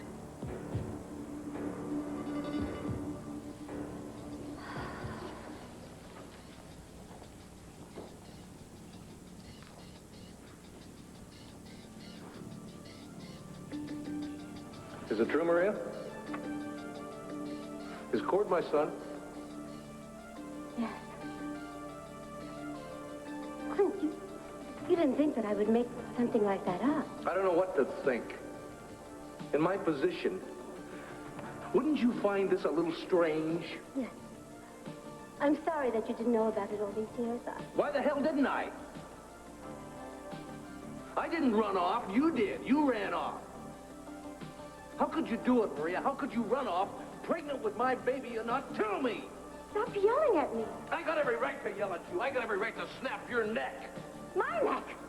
Why not your father's neck? He's the one who did this to us. He decided our future, Clint. I was a scared 16-year-old kid. What did I know? I trusted my mother, and she was as scared as I was. Oh, one phone call. One lousy phone call, and I would have come to wherever you were. I would have married you. Clint, you'll never know, but in some way I'm making up for that betrayal. If I can just get you home, I can give you your daughter.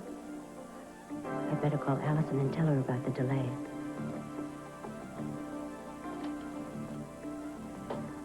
Hallelujah.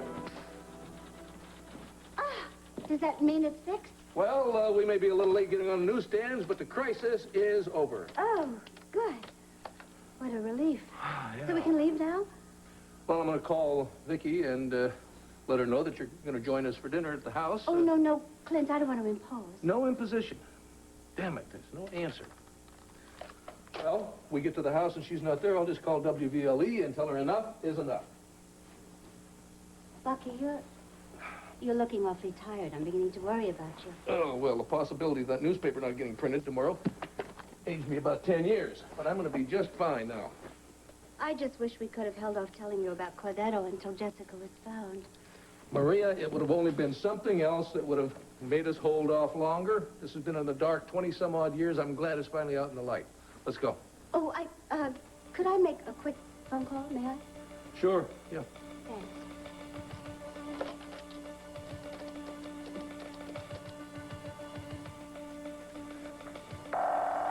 Oh, it's busy, but it can wait.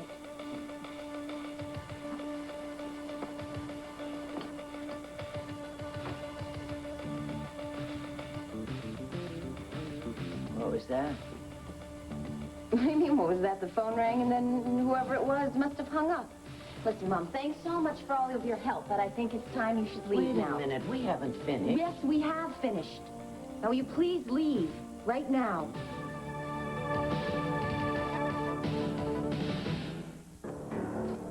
Are you lost or something? Is this the only Green Dragon restaurant on Route 101? The only one, period, but it's closed. Yes, but there's supposed to be a drugstore next to it. Well, there's no drugstore around here. But, I mean, there has to be a drugstore. I'm supposed to meet a woman here. Well, the restaurant is closed for renovations. I just pulled into the parking lot. I thought I lost something. But did you see her? I mean, did you see a woman waiting in a car? Listen, Is she here? I better run. I'm No, please, sorry. wait, please! Please, wait! Look, please. Then there's got to be another drugstore somewhere near another restaurant nearby, please. That woman said she was going to meet me here. She has my baby daughter, please. How dare you speak to me like that? I happen to be your mother. And I happen to be old enough to make my own decisions. Now, I'm tired of you interfering with this baby. That one ring on the telephone, that was a signal, wasn't it? You are dying to get rid of me, and when I leave, you'll get rid of Nancy. Well, let me tell you something, Oh, Mother, young lady. You are going to physically have to throw me out of here, because I am not leaving until I know exactly what is going on.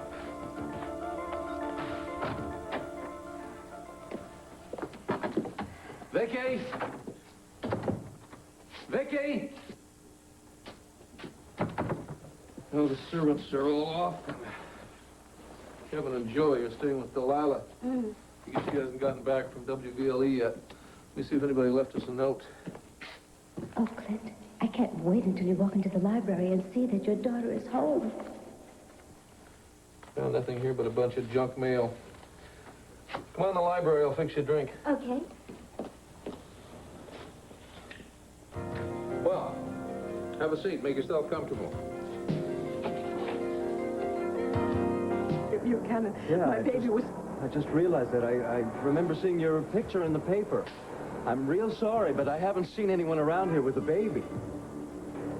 But I know that she said the Green Dragon, and I thought she said something about a drugstore next to it. Well, there's only one Green Dragon restaurant, and as far as I know, there's no drugstore within 5 miles of here. This is a pretty isolated area, you know. So I've been set up. Some horrible, dreadful person made it all up. Listen, I'm sorry. I don't know what to say, but I can't help you. I'm late for an appointment. I'm sorry.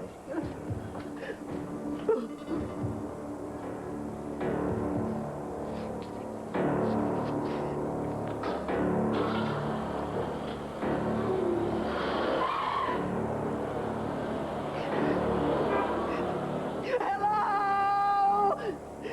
Look, this is Vicky Buchanan. Are you there? Please! Please, are you there? Oh, my God, how can somebody do this? Oh. What'll it be? Oh, plain soda, fine. Allison, what happened? Where's Jessica?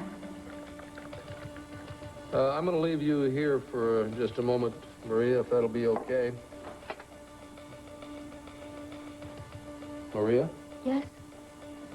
Are you all right? Yeah, I was just thinking about poor Vicky still waiting for those calls to come in. Yes. Well, I was just about to say that if you'll excuse me, I'm going to go into the study and use my private line and give her a call at the station, see if she's ready to give up on all this. That's a good idea. She must be going through hell if she hasn't had any response by now. Well, take your time. Excuse me. Yeah.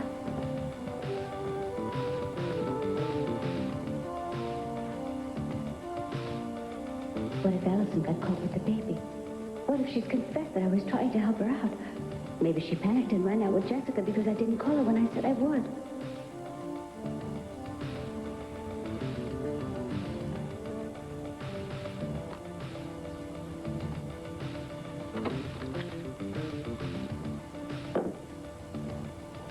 I am through talking.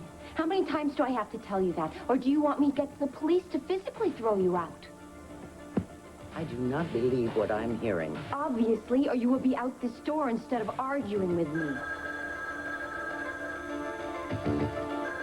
What's wrong? Answer it.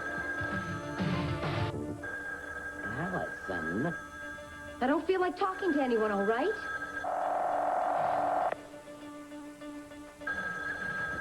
Well, it's going to waken the baby. All right, all right. Hello? Allison, Yes? I'm at Landfair. Why isn't Jessica here? I'm sorry. Something's happened. You mean we have to make a new plan? My mother dropped by unexpectedly. Well, can you get rid of her? Well, that's turning out to be a little bit more difficult. Allison, you've got to. Vicky's going to be home in a couple of hours, and if I'm here with Clint, you can't come in through the terrace doors. Now, you've got to get rid of your mother, and don't do anything until I get over there, okay? All right. I'm sorry. Now, just stay calm, and I'll do the same. Okay. Oh, now what do I do? That was my date calling, Mother. I'm going to be late because of you. Fine. I'll babysit. No, he's coming here. Oh, really? Why did he have to phone? Why didn't he just knock on the door? I don't have to explain anything to you. This is none of your business. I know damn well what that phone call was about. You made a date to deliver her to those adoptive parents tonight, didn't you? Yes, Mother, I did. And she is going to her new family tonight. And she's going to wake up in her new bed tomorrow.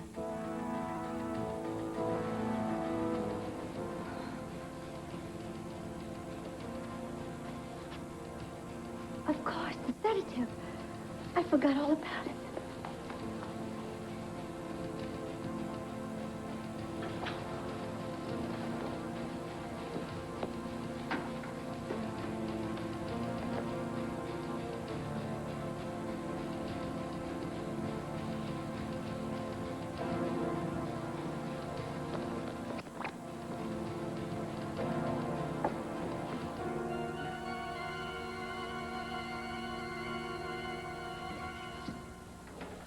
Well, guess what? She wouldn't leave. No, just the opposite. She left the station about two hours ago. Really? Yeah, so where in the hell could she be? Do I have to start worrying about my wife now as well as my daughter? Don't be silly. She's a grown woman. Silly?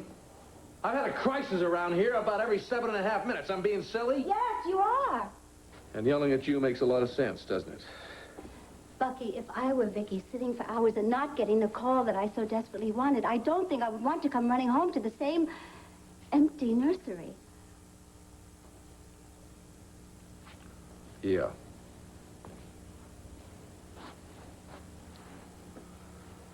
And she probably figures that I would point out that nothing came from the telecast.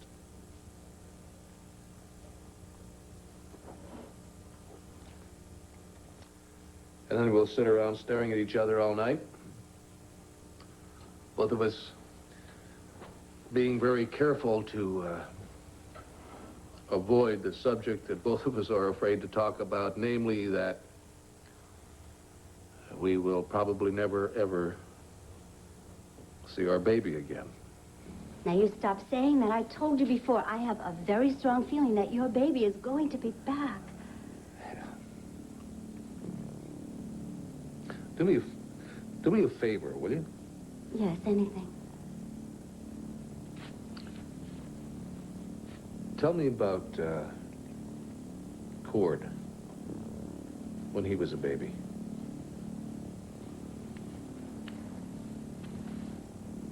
Now? Yes, now. Why not?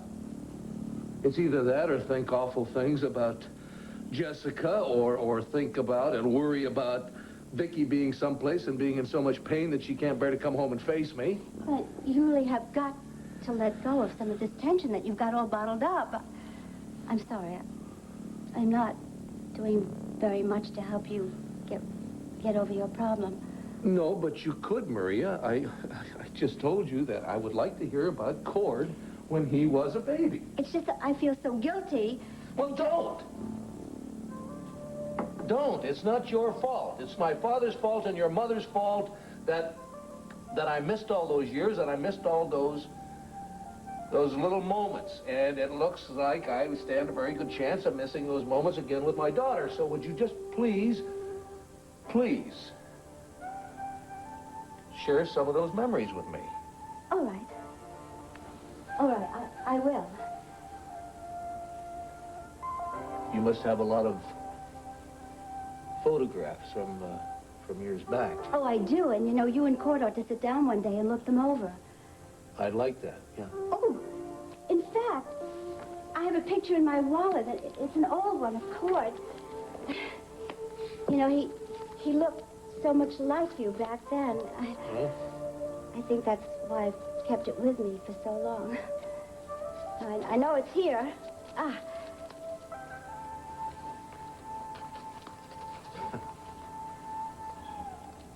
Little rascal does look like me, doesn't he? At least the way I looked when I was a few years younger.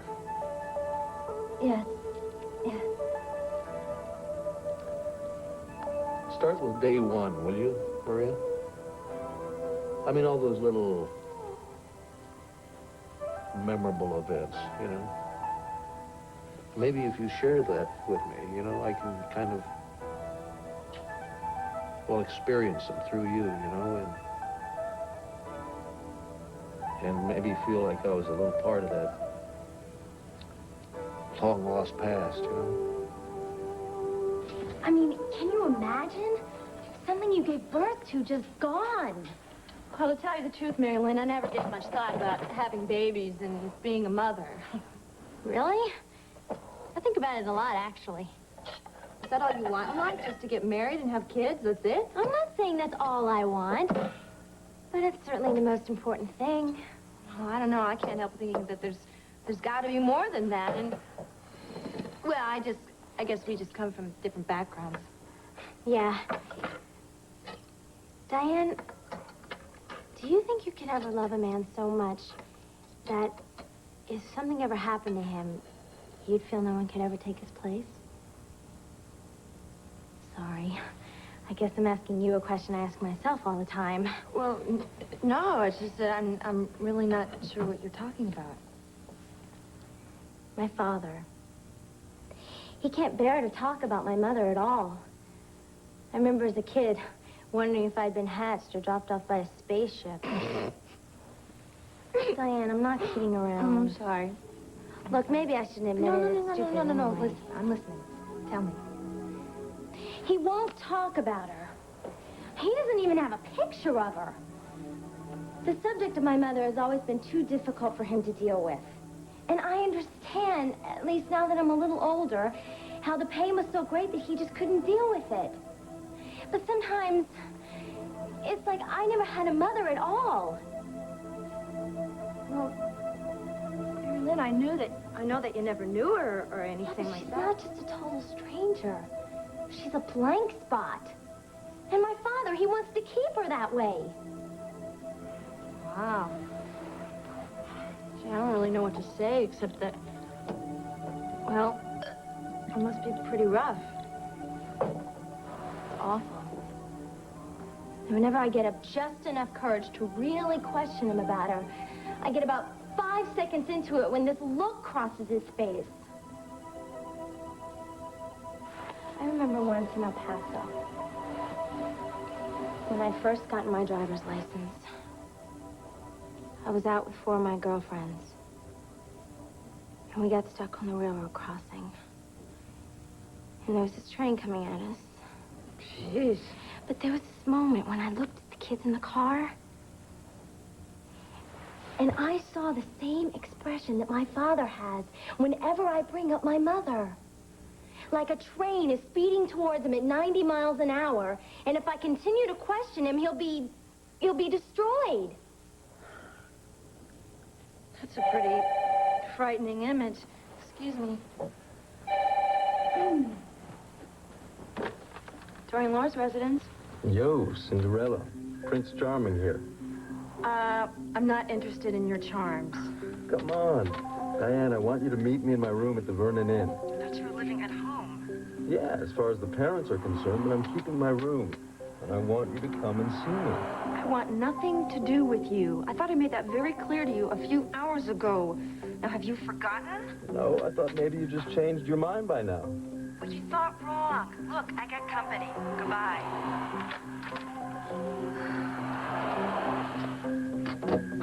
Who was that? Oh, just the jerk I met. Thinks he's Don Juan or something. Keeps hassling me. He's such a slime. I hope he doesn't show up here. Dorian would die. I couldn't take my eyes off of him for a second. I mean, he managed to get into everything that he shouldn't, and he was so fast. Al and I used to make these great jokes about entering him into a crawling contest. Yeah, I can just picture him. Zooming around on all fours. Droopy diapers and all.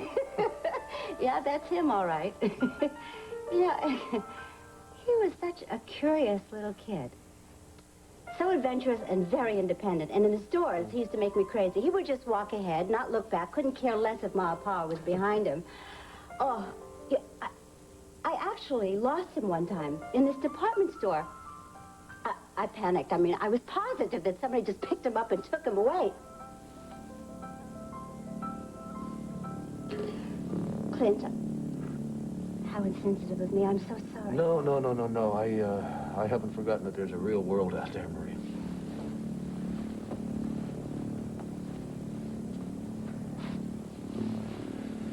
Well, obviously, you found him, right? Yeah. He was found in the shoe department, and by the time I got to him, he couldn't have cared less. He was ready to spend the whole day there. He just looked at me all smiled and said, "Hey, Ma, no problem." I guess he carried those traits with him right into manhood, huh? Isn't that the truth? Oh, these past few months, he's been in so much danger. I just wish that I could have squelched some of that spirit.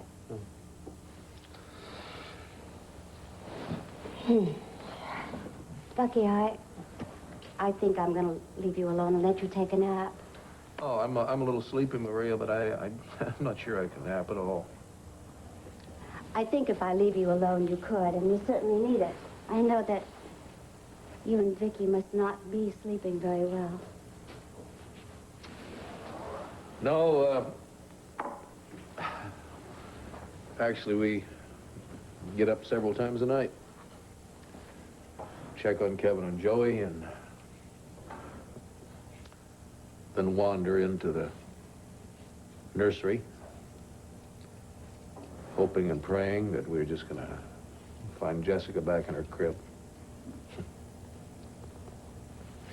Anyway, when Vicky gets back tonight, we're just gonna have to sit down and deal with the issue and face the fact that there's a very good possibility that Jessica is out of our life forever. And Clint, when I leave here, I want you to pray very hard for a miracle, and who knows, maybe it'll come true. Bye. thank you for sharing your memories with me. Oh, anytime. And think about getting a record one day and looking at the photo album. I'd like that. Okay. You take care, Maria. Yeah, and you get some rest. Bye. Bye.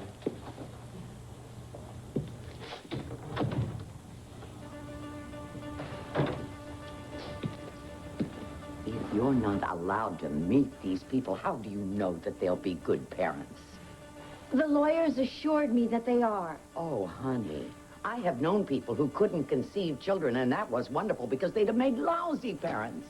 Oh, Mom, you're making this so difficult. How can I get through to you? It's not difficult for you at all, is it? You are emotionally unattached to that baby. Because I have to be. Oh, honey, please. Please, Allison. If you love me, let me adopt her. Oh, God, Mom, don't put it on those terms.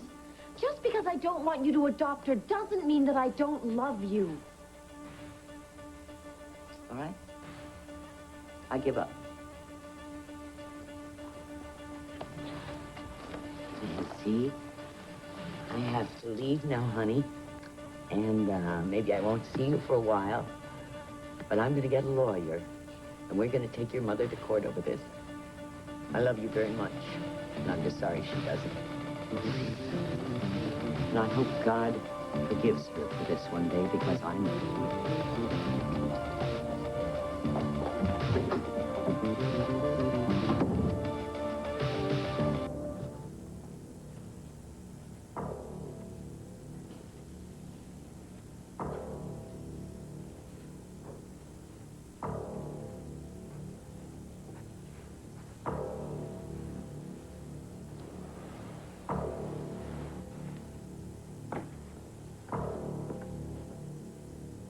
You wanted a more romantic wedding present. Honey, I got you another one. No, darling. Look, it's just that in 9 months, I would enjoy a horse more. I mean, what is with this 9 months business? I mean, that's in the dead of winter. It's in the dead of winter. I don't get it. You're not being totally honest with me. You're just trying to keep from hurting my feelings. Okay, will you stop? Stop thinking about horses for a minute. Okay, listen to me now. 9 months, okay? What happens to a person in 9 months? A woman in 9 months.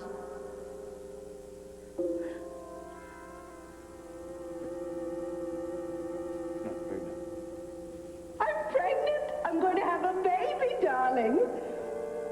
Did you hear me? We're going to have a little Buchanan, boy or girl, yours and mine. Honey, you wouldn't tease a fellow about something like Oh, this. no, sweetheart. I'm going to have your baby. I'm speechless. Oh, my sweetheart. I gave up even hoping. I mean, you haven't gotten pregnant after all these years.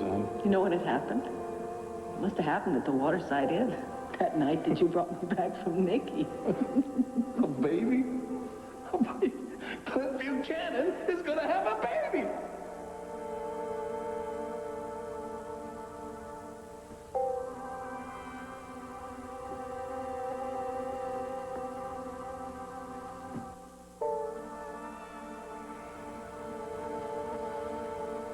Hello, my beauty. Are you as happy to see me as I am to see you? You are. Sweetheart, we've done some things wrong, and we've done some things right. This is the rightest thing we've ever done. And we did it together from start to finish.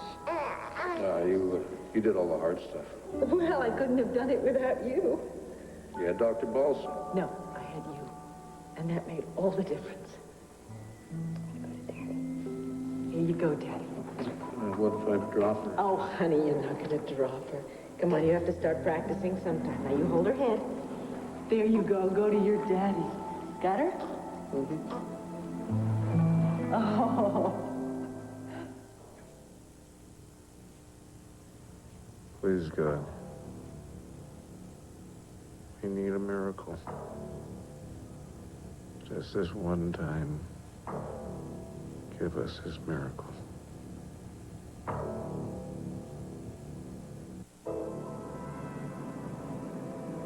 I have to pull myself together now. And then I have to tell Clint what I did. And then we finally have to face this. We cannot go on believing in something that, dear Lord, I don't think will happen. Somehow we have to accept that Jessica is gone. Somehow. I don't know how, though. We have to start living, going on, and finding some peace with this horror. It might take years to learn how, but we have to start. And we have to start tonight.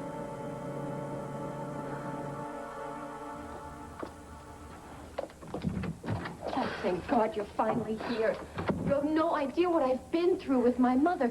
She loves this baby so much she wants to adopt her. Allison, herself. I am sorry that I can't discuss this right now. I put the sedative in Clint's drink, but it seemed to take so long before it had any effect. Well, how much did you give him? Well, I don't know. I just poured a little bit in, and, well, he should be asleep by now. I just don't know how long it's going to last. Oh, maybe we should cancel the plans for tonight. It's tonight or never. Vicky will never fall for another trick like this, and Clint is ready to give up. I mean, he seems to be giving up all faith. Oh, Allison, how did you ever do this? I know, I'm sorry. All right, just put on the wig, and let's get going. We're just going to assume that he's asleep? Yes, we're going to have to do that. Now, I'm going to drive you over to the house, and I'll park in the back. You take Jessica into the house, go through the terrace doors, the same way you took her out. And then leave her right beside Clint and race back to your car. Right. And then we'll stop and call him to wake him up so he knows that she's at home.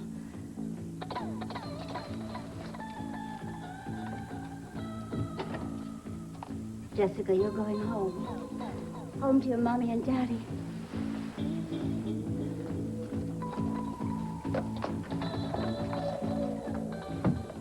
I checked. Vicky was not at home. Tom, I think you're making too much out of this. I've been trying to convince myself of that, Rafe. Yeah, but if Clint hasn't panicked over this yet...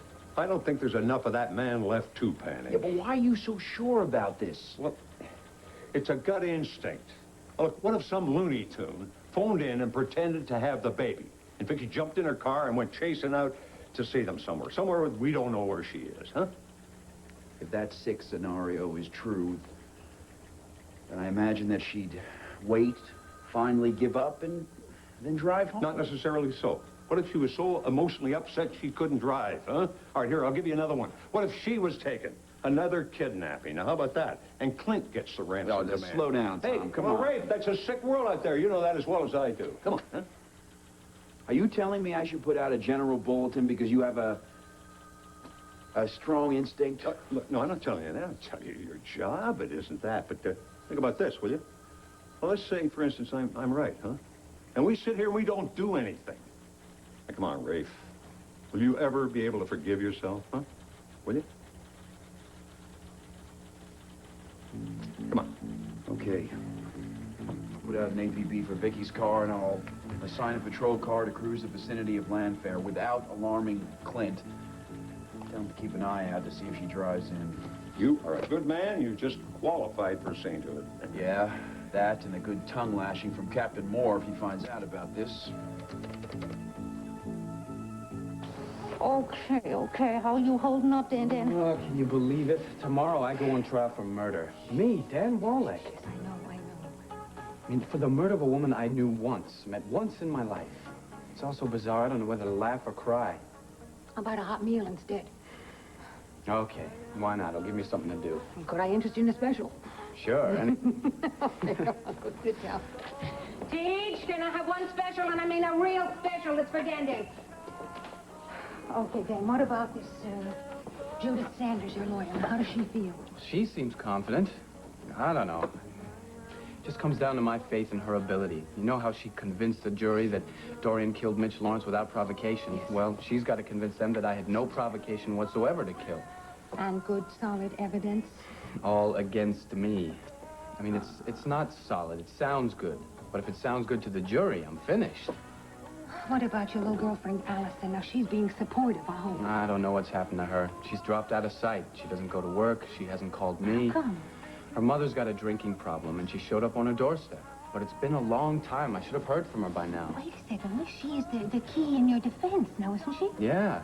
I hope she takes care of her mother so she can concentrate on that trial tomorrow. I think that you should go over there right now, and instead of my feeding you the hot meal, what I'm going to do is I'm going to get two specials to go. You go over there to That's her. a You good talk to get her idea. talking about That's her a mother good and everything, idea. and then let her get it out, okay? I didn't want to interfere, but her mother should be TJ, gone by now. TJ, would you cancel the special, make it two specials to go, and that will be good for you and be good for Okay, now Allison, you're going to be right? at the trial tomorrow? Oh, please, my dear, you can bet your buttons on that. I'm going to be there. I'm going to be holding All your right. dad's hand every moment of the time. You know, believe me. sometimes I think he's more upset about this than I am, Well, if yes. that's possible. Are you Yes. expecting someone? No, I'm just wondering if Vicky got home yet.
Jamie. Hey, did you miss me?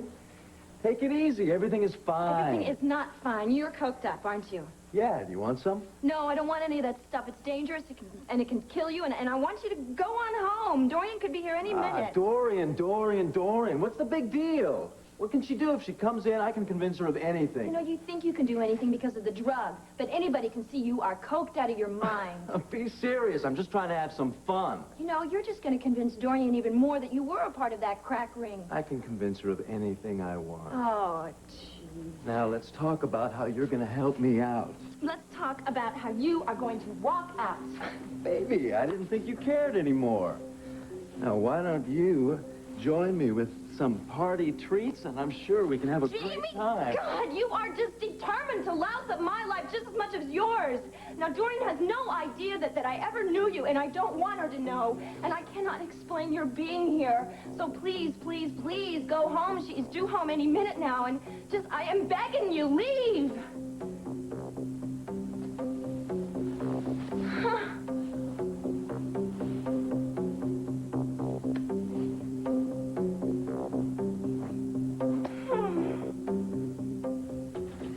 Okay, it's in motion.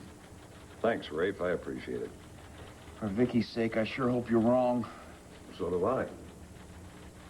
Well, how's that delightful little daughter of yours, huh? Oh, she's terrific. I haven't seen a whole lot of her, though, or my beautiful bride since this whole thing started. I'll bet. I understand my nephews, Joey and Kevin, are staying with you. That's right. Ordinarily, they'd be with Asa, but I presume that you know Asa's been given the boot. Oh, as soon as Clint gets Jessica back, he'll soften up in his old man. Yeah, well, don't count on it, Tom. As a member of the family, I've been witness to those two in their wars over the years. I don't think Clint's ever going to forgive Asa for this one. And if they don't get Jessica back, it's the whole world they'll never forgive, including me. It'll be tough. Garrison, what is going on here? Mrs. Buchanan is missing now? Well, sort of. Sort of. What the hell does that mean? I see, Dennison. Yeah, I started this one, Captain. You know that Clint's wife was on television, right? Yes, I heard all about it. Yeah, well, she left 4 hours ago. Nobody's heard from her, not even Clint. Meaning what? Well, I got this sort of feeling, you know, that maybe she picked up on a fake call and... Oh, that's a feeling? Come on, Garrison. Captain, I just told the force to keep their eye out for Vicky's car. I'm not sending the whole fleet out looking for her. Not yet, anyway. And dispatch the car to Landfair. Well, I figure we should canvass the area for her, or in case the appeal did move the kidnapper to bring the baby back. Who knows? Well, I still suspect Nikki Smith is a suspect. Now, she took that baby. Now, if Mrs. Buchanan is missing, I'd sure like to know what part of her personality is controlling her mind now. Excuse me, Captain. I don't want to argue with you, but Nikki Smith no longer exists.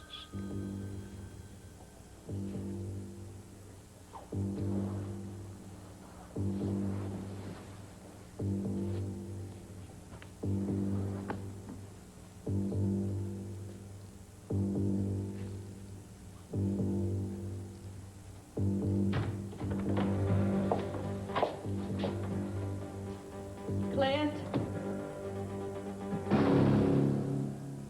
So wired right now, I'd laugh in your face. You don't know Dorian. I know she's out to get me. Isn't that enough? Dorian doesn't get people, she helps people. Like Dan. How about talking her into helping me by getting her off my case? You need help, all right, but not from me. And I want you to go, Jamie, now. Why, Diane, is that any way to talk to an old friend? Yeah, I'm in the den. Oh, whatever I may think of the rest of his family. Charles Sanders and the certain chum. Allison. Allison, come on, Wanda packed us some food. Open up. You can sit down, munch out. You can tell me what's really going on. Allison.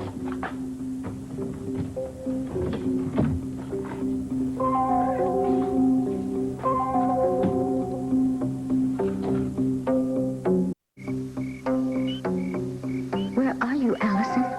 It shouldn't have taken this long. That sedative I gave Clint won't last forever. I hope he doesn't wake up before she puts the baby back.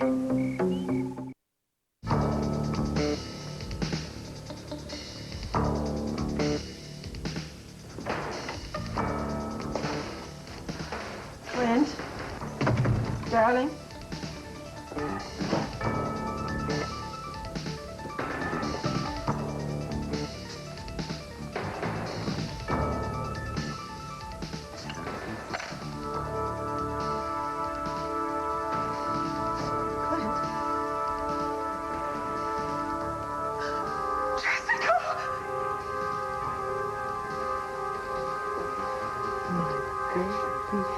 Jessica! Clint, wake up! Clint, wake up! Jessica's home! Jessica, my baby! Oh, Vicky, sweetheart. My baby! Vicky, sweetheart. Look, darling, she's home. She's Oh, you woke up, huh? It can't be What's Jessica. the matter? Look, darling, our baby's home. Oh, my baby, my sweetheart. Where did you And I'll find her, never- huh?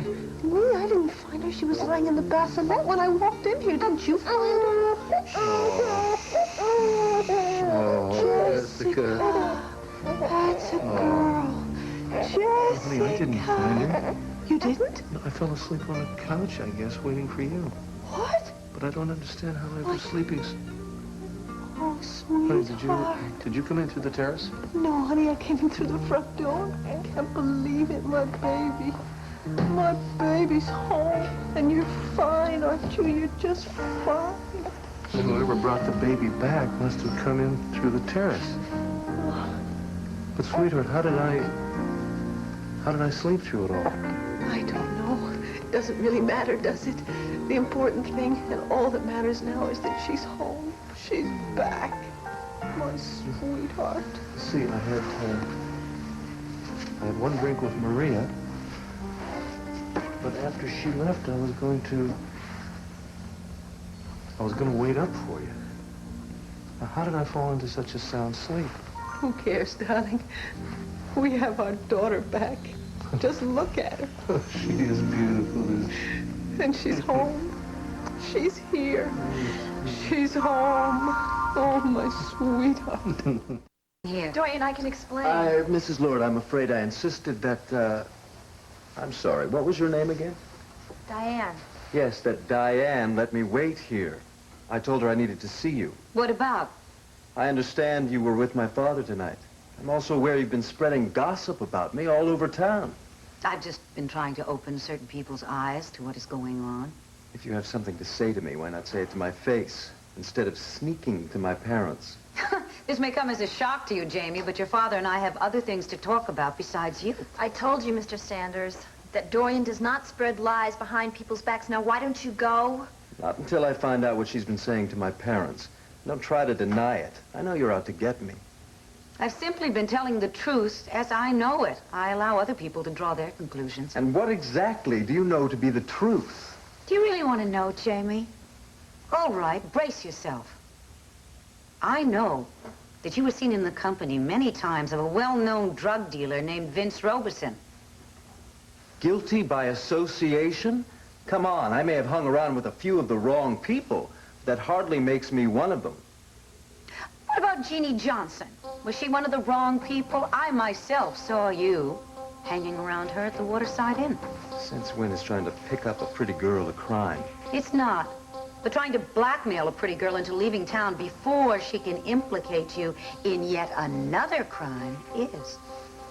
I hope you can back up those words. If I find Jeannie Johnson, I'll be able to back up every word. I'll even be able to involve you in the murder of Susan Bates. I thought you said the lady was smart. Smart people don't make accusations they can't possibly prove. Don't underestimate her. Oh, I don't think he underestimates me any more than I underestimate him. I was raised to give people the benefit of the doubt. But if you keep trying to create trouble where there isn't any, there is such a thing as slander, you know. There's also such a thing as unmitigated gall. You have it, I don't like it, and you can take it with you right out the door. I've tried to be reasonable. But some people just have to learn the hard way. Good night, Mrs. Lord. Dorian, I tried to tell him that he had to call first and then he couldn't. Never mind, Diane. I saw that look he just gave you. What did the little reptile really want?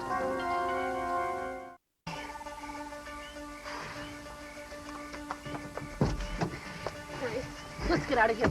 Did you put the baby in a safe place? Yes, I put her in the library where Clint was sleeping. Then what are you so upset about? Vicky, she came in just as I was leaving Jessica. Do you think she saw you?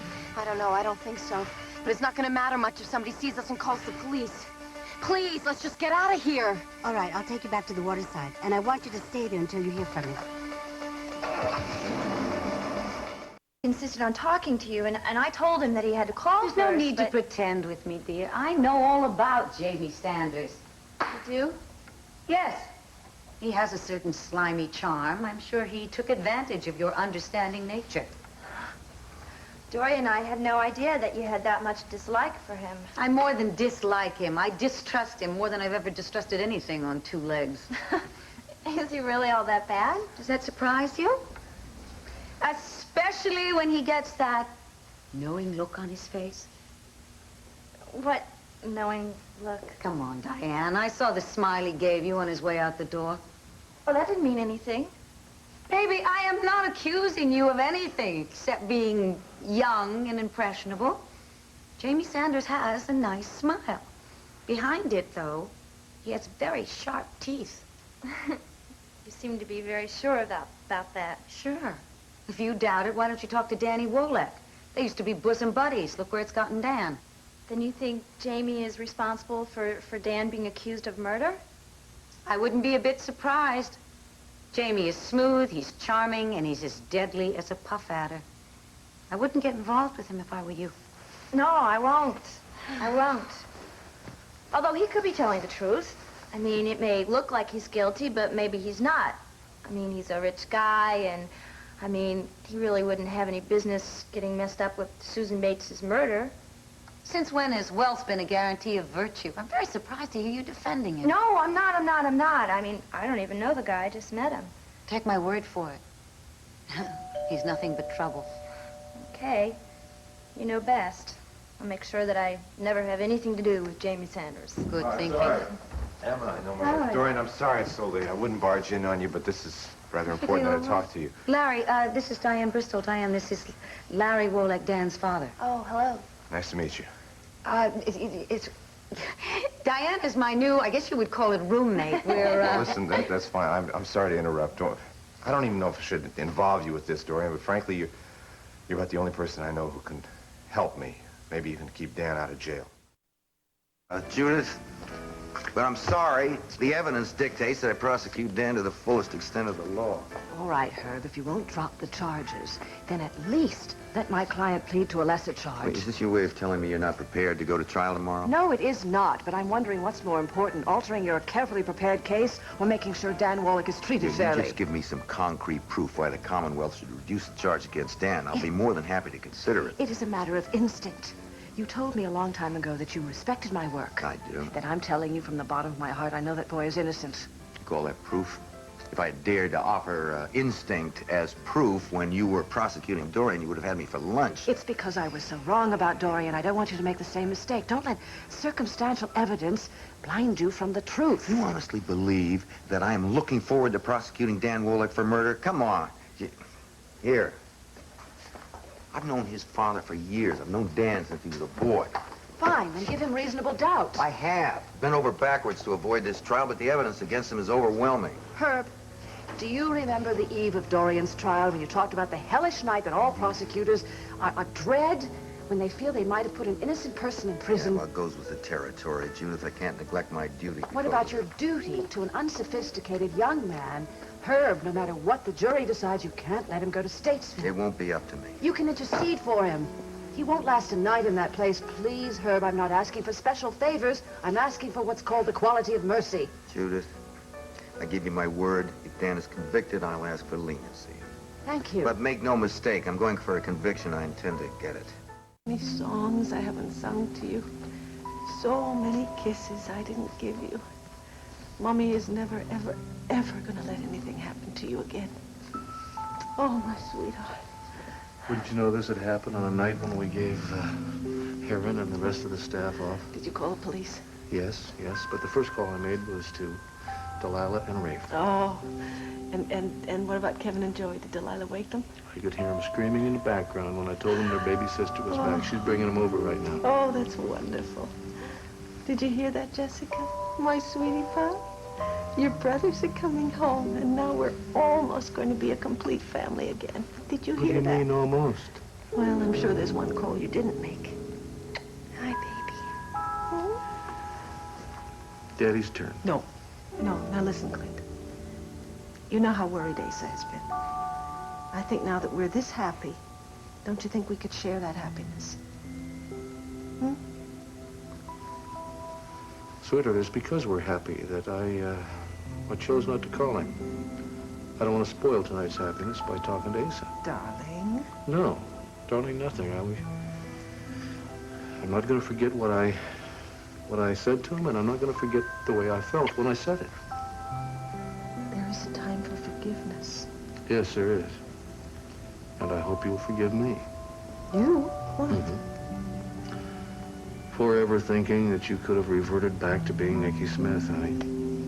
Oh, I don't want to talk about that No, now. I want to talk about it. I want to know that you forgive me for, not just for doubting you, but for making you go through the hypnosis and the questions. Honey, there is absolutely nothing to forgive, all right?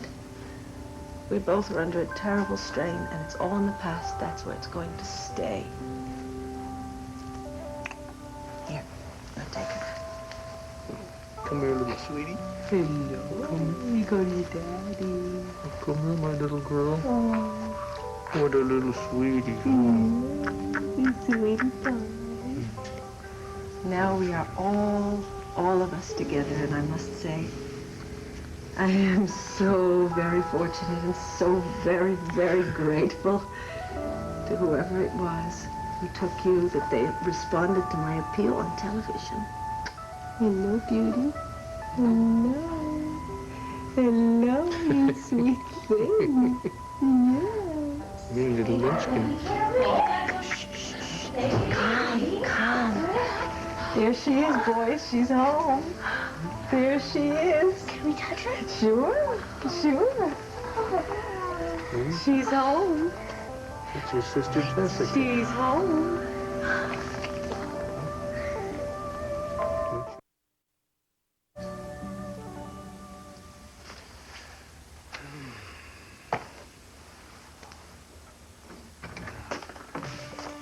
Dan, what are you doing here? Wondering where the hell you've been. What are you all dressed up like that for? And it's been a long day. No kidding. Yeah, I bet you're all keyed up about that trial tomorrow, aren't you? I think we should both just get some rest Allison, and I asked you a question. Where have you been? What, are you checking up on me now? No, I was worried about you, damn it. And if you don't come clean with me, I'm going to worry about you even more. Oh, I'm sorry, Danny. I know I told you I'd always be open with you. It's just that, well, it's so humiliating. Your mother? Yes. She was in no condition to drive home, so I drove her myself. Why the get-up? Well, she bought it for me. One of her drunken rages. She thought it would loosen me up. She was such a disaster yesterday, I thought I'd keep her happy and wear it. Listen, turn around and I'll take this tacky Listen, thing Allison, off. just do me a favor, okay? Just sit down for a minute, okay? I have never seen you so hyped up. Come on. I told you, it's my mother. She's driving me crazy. I mean, I don't think I can take it anymore. You know what you need? A nice home-cooked meal, courtesy of my Aunt Wanda. No, huh? I'm not No hungry. arguments now. As soon as you taste Wanda's fried chicken, the world is going to be a better place. Sure, why not? You know, I didn't realize it, but I'm absolutely famished. I don't know who's sweeter, your Aunt Wanda or you. Maybe I should leave you two to talk. No, dear, I don't mind you staying if Larry doesn't. Yeah, no, it's fine. Won't you sit down? Thank you. You see, Dorian, what I need is corroboration. Vince Robeson swore to Dan that he had actually killed Susan Bates. Now, unfortunately, we just have Dan's word for that. How can I help you? I never even met Vince Robeson. How can I corroborate his confession? Well, Robeson was pretty well known around Statesville Prison. I was hoping that maybe you could go up there and talk to some of the friends you made among the prisoners. Wait a minute. You expect Dorian to go back to prison? Let him finish. It's the only place I can think of where we could find someone who could help prove that Robeson did kill Susan Bates. Yeah, but she has, well, she may have friends there, but she has enemies as well, and I... Diane, will you let me think about what Larry's asking? Dorian, what is there to think about? You barely got out of there alive, and this time you might not be so lucky. And I really don't think that you can ask her to do this, take this kind of chance. You're right. You're right. I don't even know how. Never thought about the risk you'd be taking. I really haven't been thinking about much other than how to keep my son out of Forget I asked. No, I'm not going to forget it, Larry. But I think you're forgetting something, Diane. Aren't you forgetting what it was like being thrown in amongst a pack of wolves at Statesville Prison? I mean, you do remember that, don't you? Of course I do. Do you think that I want the same thing to happen to Dan Wolek, especially when I know that he's as innocent as you were? Believe me, if we weren't talking about my son's life, I never would have asked you. Oh, you certainly are having your share of emergencies tonight. Larry, you go take care of that one, and I'll take care of getting to Statesville. I don't know what to say. I don't know if I'll ever be able to repay you, Dorian. Thank you. One, don't say anything. Two, how long have we known each other? You know I'll find some way for you to repay me. Goodbye. Don't worry. Thank you.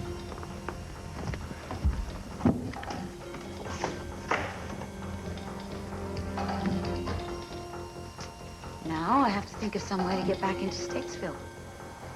Dorian, do you realize what you're doing? So close to finding out who the real killer is, Herb. Please just give me the time to put the final pieces together. Proof. Herb, I'm asking for a few days. That's so little. That's such a small trade-off for an innocent young man's life. If you were sitting in my place, you'd be telling me the defense has had more than enough time to prepare its case. 48 hours, Herb. I'm sorry, Judith. Your client is entitled to a prompt and speedy trial. He's going to get one starting tomorrow. I just hope you don't regret your decision, Counselor. You know, you might see this as a compliment. See, I happen to think that Dan will be most capably defended by you with or without a postponement. Till tomorrow.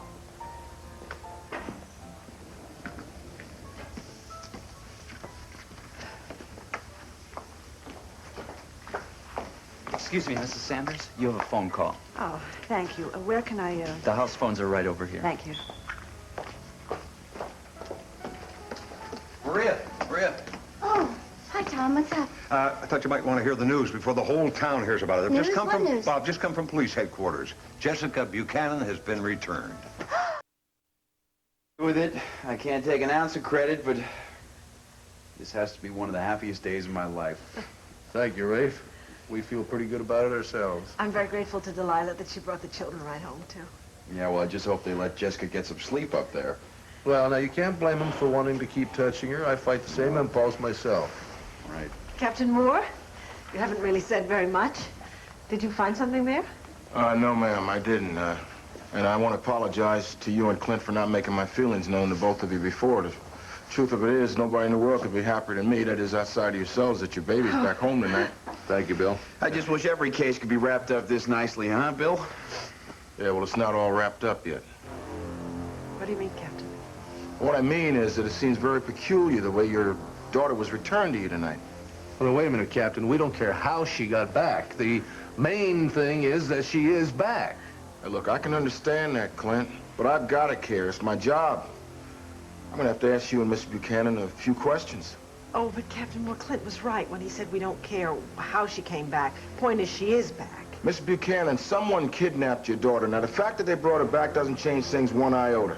It's not too late to find the person who did it and nail him to the wall. Please, Captain Moore, please, wouldn't it be possible just to leave the poor woman who did it alone? You know it was a woman that took your child and a woman that brought her back.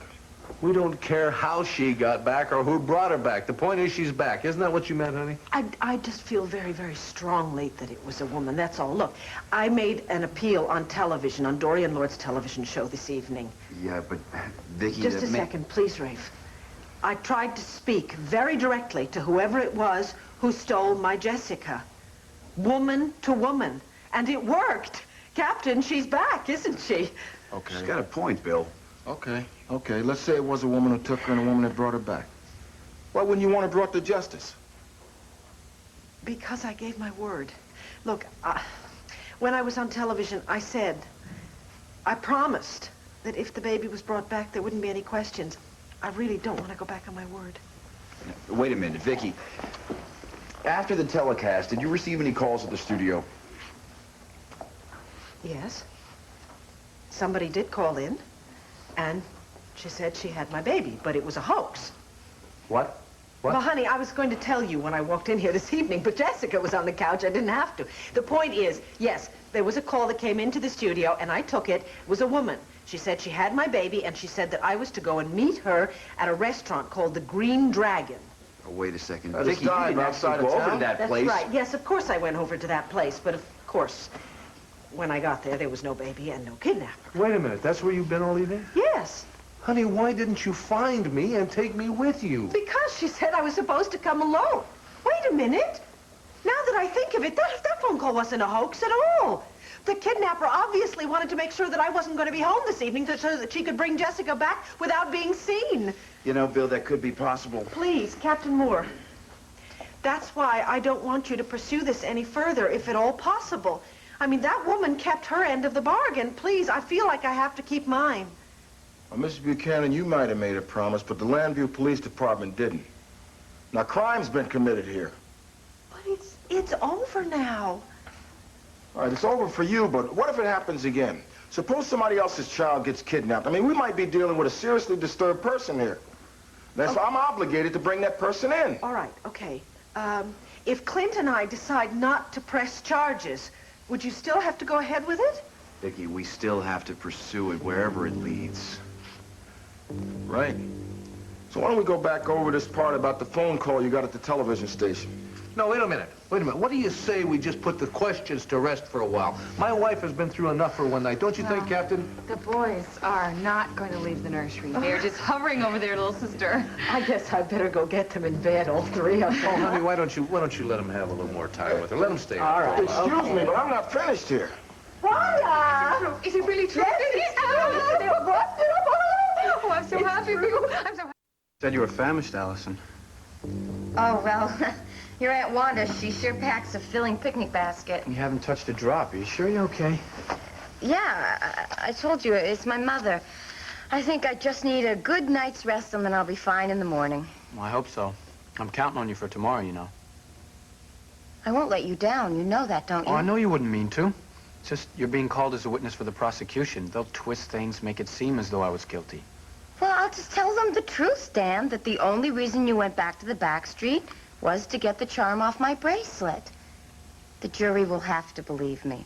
There's something else you got to tell them. You got to make sure they know that we saw Jamie with Vince the first time we went to the back Yeah, street. of course, I'll tell them that. I know your mind's on other things right now.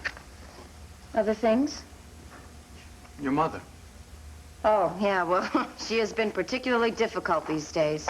Well, I don't mean to lean on you too hard, but you're my best hope, Allison. When you go up on that stand tomorrow, my future, my freedom, they'll all be right. Clint, darling. Hurry. Let's get out of here. Allison. What? I was just telling that you're going to have to watch out for any kind of trick questions that they might ask you. I mean, if they make it seem that I had it in for Susan Bates, I'm finished. Listen, Dan, let's listen to the radio. Radio? Allison, I'm trying to talk to you about the trial. I know. That's why I want to listen to the all-news channel, so we can hear if they say anything about the trial tomorrow. Judith, thank you very much for agreeing to meet me here. Dorian, before you say a word, if this is about Jamie, I really don't I'm not want here to castigate your son. I'm here as a favor to Larry Wolek. If you came here to check on the case, you can tell Larry that I asked Herb for a postponement. No luck. We're going ahead with the trial tomorrow. Judith, if you had the evidence to back up Dan's claim that Vince Robeson did confess to Susan's murder, would that help you exonerate him? Of course it would, but that kind of proof is hard to come by. Maybe here in Landview. But it wouldn't be so hard in, let's say, Statesville Prison, would it?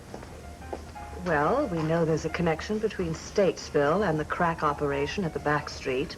So isn't it logical to assume that there is a connection between Warden McFadden, Matron Spitz, Vince Robeson, and Susan's murder? Yes, but that's mere conjecture. I mean, somebody'd have to get into Statesville and get all kinds of evidence. Dorian, do you realize what you're saying? Yes, I do. I think I may be the only one who can help clear Dan. Now, will you help me get back into Statesville?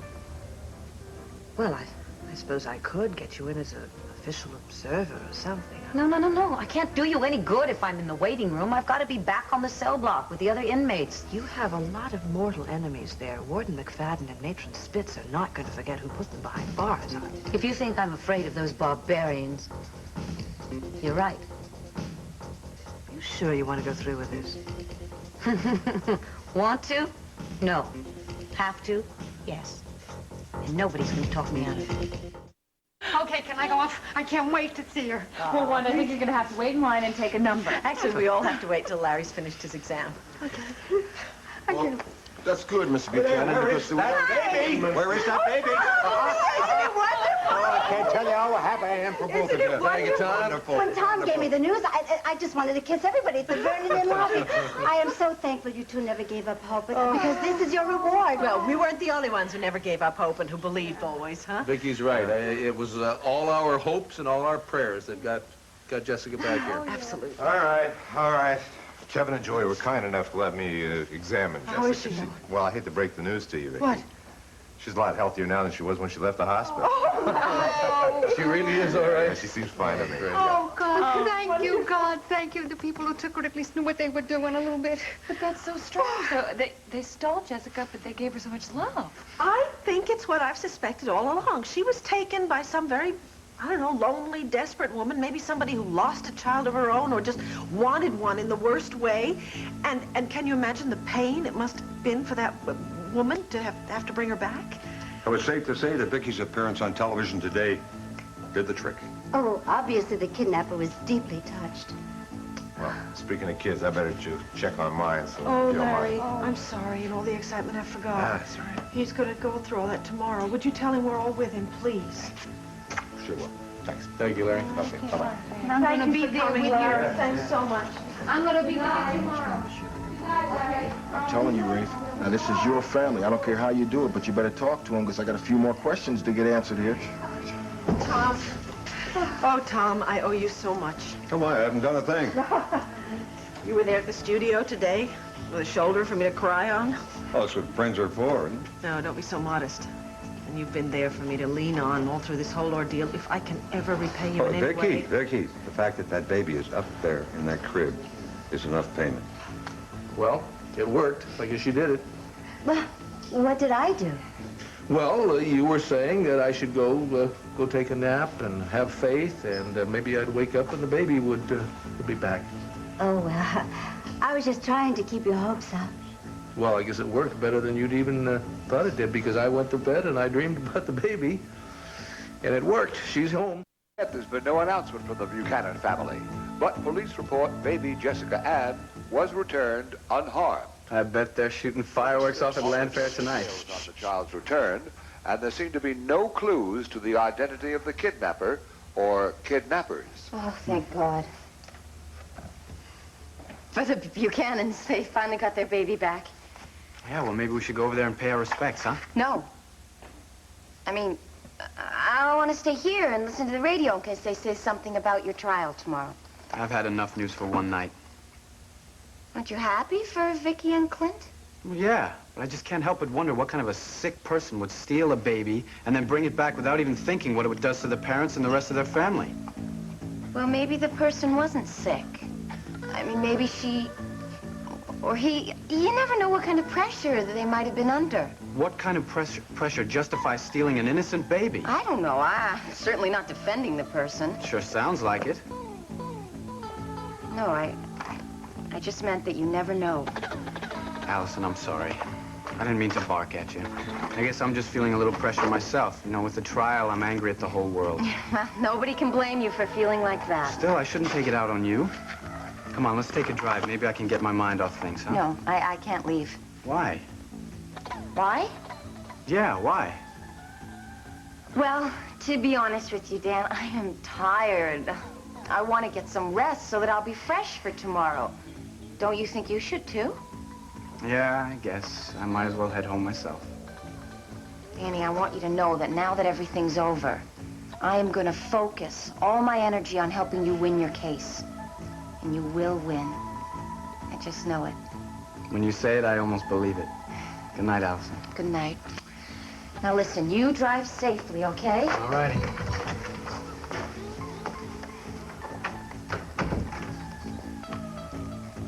This baffling crime, which has captured the sympathy of everyone in Landview.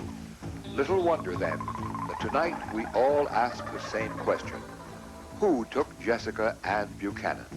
And why was she just as suddenly returned? talked to Mrs. Sanders, didn't you? I'll answer all your questions when I get back. Back from where? Oh. You're going through with it. Mrs. Sanders is slipping you back into prison. I can't help it. I'm the only one who can help Dan Wolek. I know it. Judith knows it. And I know you're putting yourself in terrible danger. No, I've got friends up in Statesville who'll protect me. Like who? Like Charlotte, like Roberta, formerly known as Tiny. Charlotte and Tiny are not always going to be able to watch you while you're there. Diane, I don't plan to linger, but I'm in a unique position. With all of the friends that I have up at Statesville, I can find out if Vince Ropus indeed murdered Susan Bates. Uh-huh. And you can also get yourself killed. You're being melodramatic. I want to go with you. No, you're being foolish. No, I don't care. Now, I cannot let you go back into Statesville, not with Macon Spitz there as a prisoner. I've handled Spitz before, haven't I? Well, this is different. Yes, it's different. It's different because she's now a prisoner, and I'm the one who can walk out of there a free woman. Yes, if they don't carry you out of there first. Now, Dorian, if we go together... I love you for volunteering. This is something that I have to do on my own. Dorian, please. Diane, I only came home to change my clothes. All that you can do at this point is wish me luck. Promise me you will take care of yourself. That is a promise that I can keep. Trust me. I always land on my feet.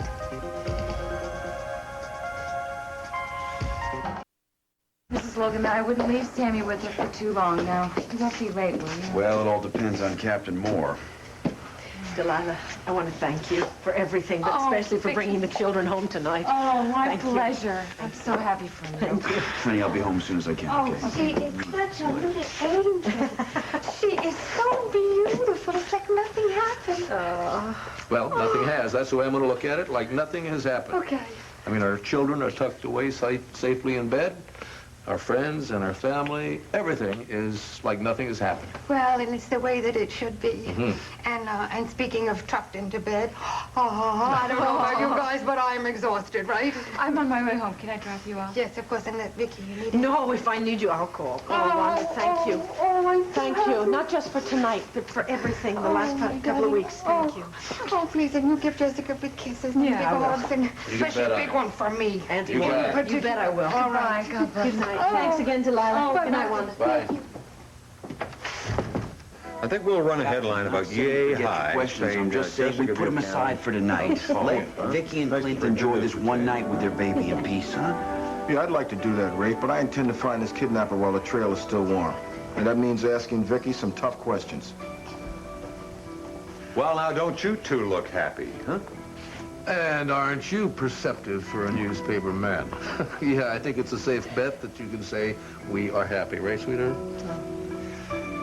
Well, Maria, I suppose it's time for us to make our exit, huh? I don't blame you for wanting to help your son, but this isn't helping. Herb, you're a fine lawyer, and I would never ask you to do anything that might be unethical. But I do ask you, as one father to another, if you have a shred of doubt about Dan's guilt, drop the case. Just went through this with Judith Sanders. Out of my hands, Larry. The case is on the docket. I have to proceed. Hey, what's this rush to judgment? Can't you just accept a postponement, especially in view of this new lead? What lead? I pressed Judith on that, and she admitted there isn't any. But that's before this thing happened, before Dorian's decision. Dorian, how'd she get involved? She's agreed to go up to Statesville prison to see if there's someone up there who might confirm the confession that Vince Ropus made. What? Wait, did you put her up to this? Oh, it was her decision. Decision? Hell, it's madness. You have any idea the danger you're putting her in? Go in. Calling Warden Perkins. Let's just hope it's not too late to stop. Quite an occasion, huh? And how? Where are Rafe and Captain Moore? They wanted to check the grounds, honey, before they continued with any questioning. Oh, I thought maybe they'd gone upstairs to the nursery to question Jessica. After all, she's the only one who can give them the answers they want. Sweetheart, they're only doing Their job, I know that. I just wish they didn't have to ask me all those questions. Honey, I promised on television that if the baby were returned, I would not pursue the matter. I wish the police could be satisfied with that. She was taken, yes, but she has been returned. It is over. Why don't you go upstairs and go to bed? When they come in, I'll talk to them. No, No, that's not going to do any good. They're still going to want to talk to me. No, I might as well do it now and get it over with. Actually, I think I would prefer if we could do it tomorrow. Good. Well, after tonight, I promise you that I won't let them question you any. I kind of wonder how she's feeling right now. Who? Huh? The woman, or whoever it was who took our baby. She must have loved Jessica very much. I mean, Larry said she was treated with kindness and with love. That's not hard to do. She's only the most beautiful, lovable baby on this whole planet. Tell me about it. What kind of a person would do that? What kind of a person would be able to steal a baby and then treat it so lovingly? Someone who needs help. Well, yes, obviously. A lot of help. I'm just wondering how she must be feeling, that's all. She probably misses Jessica very much. She's probably gratified that she had the courage to return. And she's probably very thankful that she didn't get caught doing it. Whoever she is, she must be very clever, don't you think? Well, honey, there may have been more than one person involved in this thing, you know? It still beats hell out of me how they got in and out of here so easily. Makes me feel very vulnerable. Which is probably a good reason why we should let the police go ahead and do their job. No, the circle is complete now. Jessica is home. I really hope they don't find this person at all, because I'm sure that she wants the nightmare to be over just as much as I do.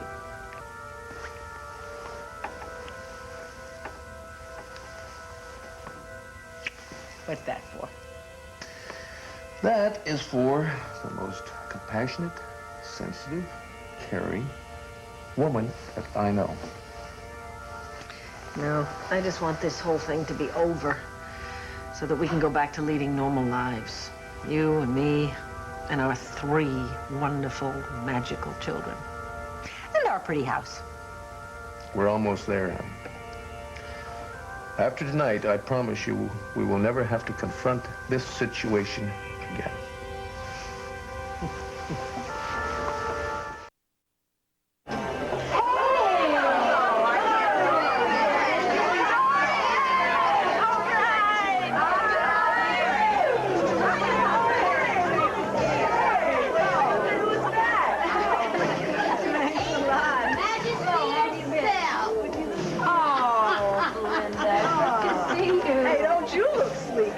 Well, thank you. I tried. I got myself dressed. Wait, why are you all up at this hour? Well, they gave us a special midnight break because of your homecoming. Things have changed, haven't they? Mercy. I love that perfume, Dory. Do you? Have you been a good girl lately? You know, Santa Claus is going to come early this year for you. Here. That's what it's called. Indecent exposure. So that's the great Dorian Lord, huh? That witch. She's the one who put me in here. You want to give her a proper welcome? Too I.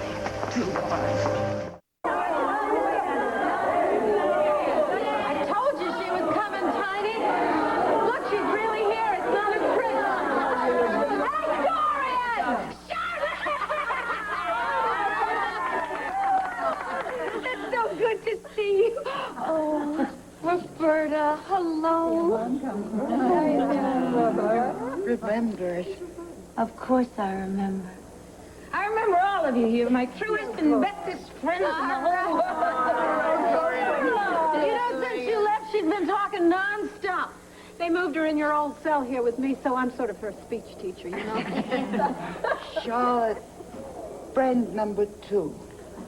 Dorian, always friend number 1. You'll always be number 1 with me, too, Roberta. You know, since the word spread that you were coming, the guards had to open all the cells so we could give you a proper hello. Otherwise, there would have been a riot. Please, I promise just the warden who gave me special permission to be here, that I wouldn't cause any trouble. Do you believe that? Don't worry. Trouble find you.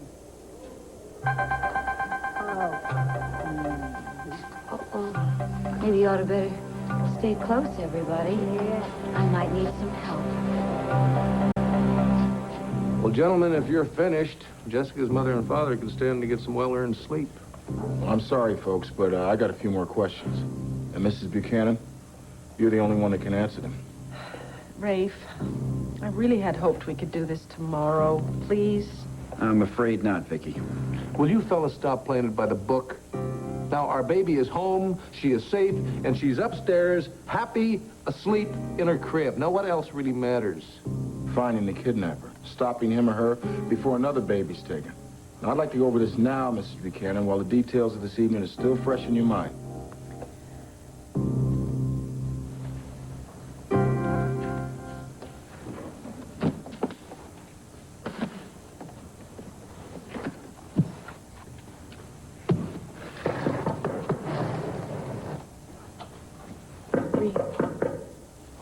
Last. Coming. Mom. You were expecting somebody else at this hour of the night? No. Where? Mom, it's very late. The baby's gone, isn't she? Yes. I did just what I told you I was going to do. I took her to the lawyer. Look, Mom, I don't want to talk about this right now. I think you should just go home and we'll talk in the morning, okay? We're going to talk about it right this minute, and I want the truth. Little Nancy isn't Nancy at all, is she? What? No more lies. That isn't your baby at all, is it? Nancy is my baby. Mom, we've been through all of this already. One lie after another. What have you done with that baby? I put her up for adoption. You were here yesterday when the lawyer phoned. Oh, yes, I heard the phone call. But that doesn't prove it was the lawyer, and it doesn't prove that the baby was adopted. And all of a sudden, my word's not good enough. Not anymore. I haven't lied to you. You know, I had an inkling earlier in the day when I was here, and I said to myself, oh, no, not my little girl. Why, Allison wouldn't lie to her mother. I didn't. Well, a funny thing happened. You know, I got in the car to drive home, and all of a sudden I turned on the radio, and there was a news bulletin. And it said that the Buchanan baby has been returned. I heard the same thing. I was very relieved. I'll bet you were. What are you staring at me for? That baby you brought me wasn't yours. That was Clint and Vicky Buchanan's baby. You don't know what you're saying. Oh, I know what I'm saying, and I know what you've done. Nancy is my baby. Don't you think I know my own daughter? Stop it! I'm just sick of your lying. You kidnapped that baby, didn't you? You know, Captain Moore, if anything, my mind is going to be a lot fresher after a good night's sleep. Yeah, so why don't you stop by in the morning, say about 11 o'clock, Clint, 11:30? I bent over backwards not to make this tougher on you and Vicky, but we still got a job to do. I have a promise that I would like to keep. Look, it was my appeal on Dorian's television show this evening that led to Jessica's return, right? Certainly Yes? seems that way. Okay. Well, the woman did exactly as I asked. She brought my baby home, but she did that knowing full well that I was not going to press charges, and I really don't want to go back on my word. Now, Mrs. Buchanan, nobody's asking you to press charges, but a felony's been committed here, and the Commonwealth of Pennsylvania intends to bring that person to justice. Bill's got a point, honey. I mean, if you do go ahead and tell him what you know, you won't really be breaking your promise. And your information could help us find the person that took Jessica before another child is abducted. And if the kidnapper is really as desperate as you say, it might be the only way for her to get help. Well, okay, if you put it that way, I guess I should tell you the little that I know. Good. Why don't we start with that phone call you got when you were at the TV station? All right. I told you a woman called, said she had my baby. Said that I was to meet her in a parking lot that was behind a drugstore that was next to the Green Dragon restaurant. I drove out there alone. I got there was no drugstore and no baby.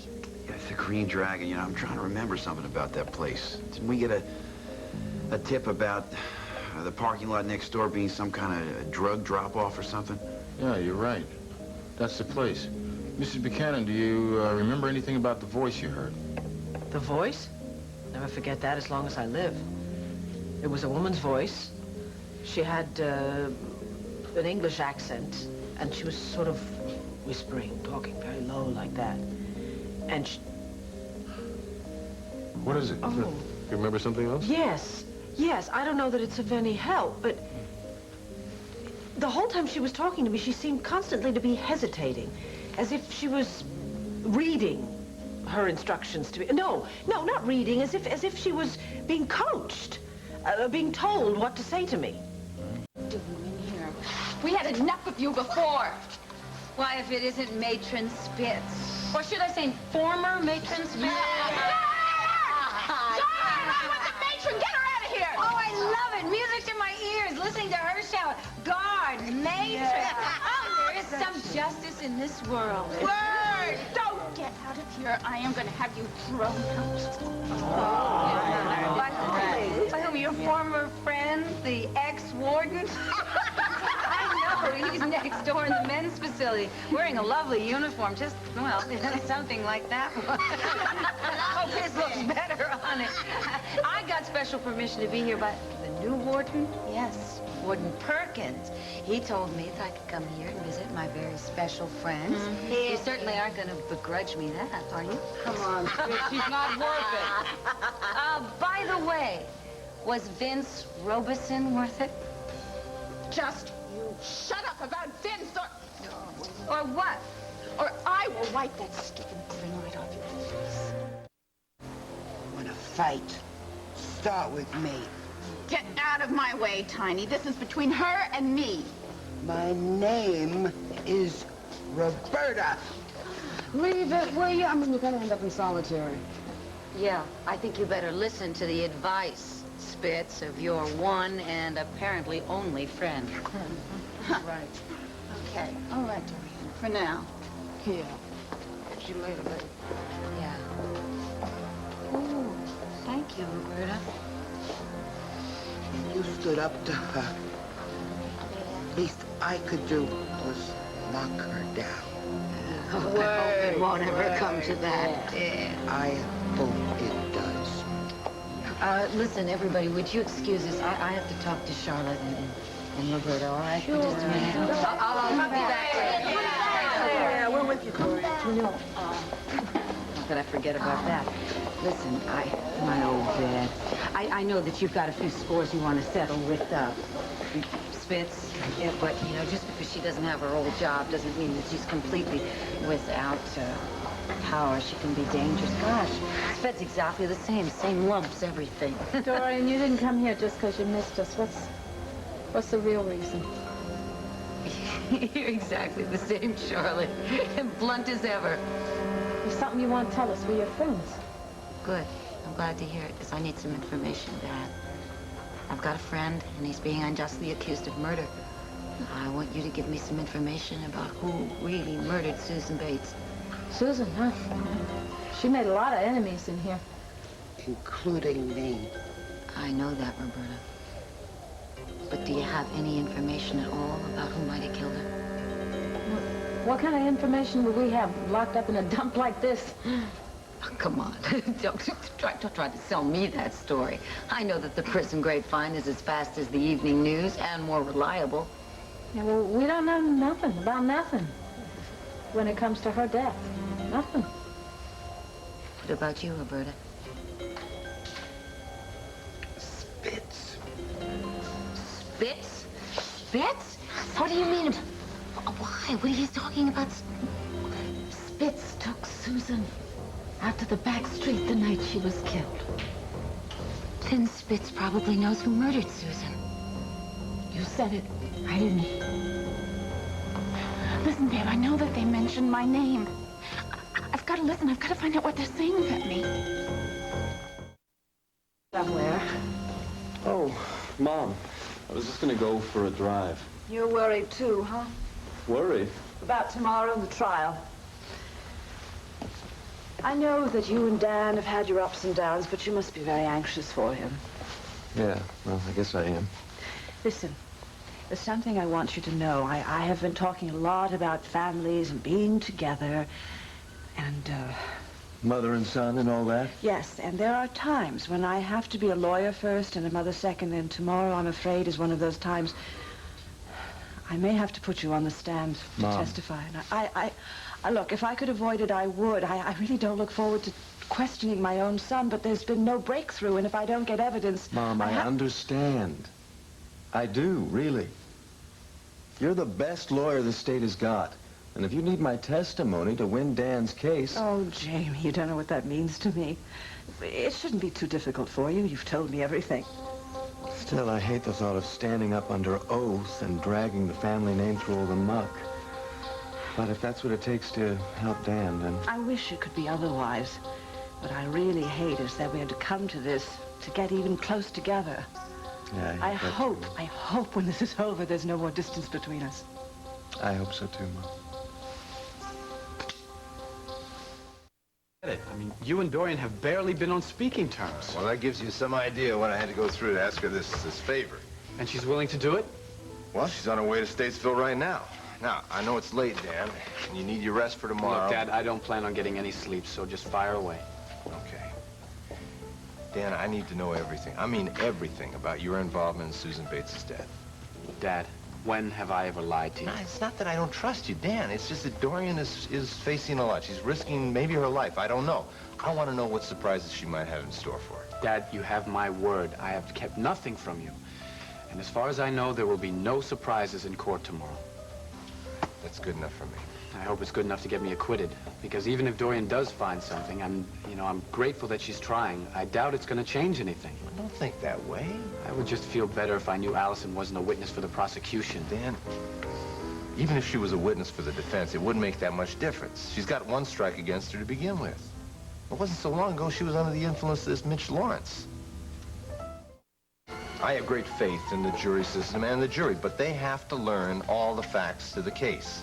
They will, once Mrs. Sanders gets me on the stand. Yeah, well, it isn't entirely up to you, Dan. We got to find someone else who can testify that Vince Robeson wasn't this real estate agent, someone who can back up your claim that it was Vince Robeson who killed Susan Bates. I don't know anyone else who can do that. The only other person who saw Vince besides Allison and me was Jamie. Right. And he swears that he was tricked by Vince. As far as he's concerned, the guy just took him down to the back street to show him the property. And you believe him? Why would Jamie lie? I don't know, Dan, but there's something about his explanation. It just doesn't work for me. So I guess we'll just have to wait to see what he says tomorrow. Well, who says he's going to testify? What are you talking about? He's a crucial witness. Yeah, but Mrs. Sanders hasn't decided whether or not she's going to subpoena him. She hasn't subpoenaed? What the hell is she trying to do? Is she defending you or protecting her son? Look, Dad, Jamie said he would testify if it was necessary.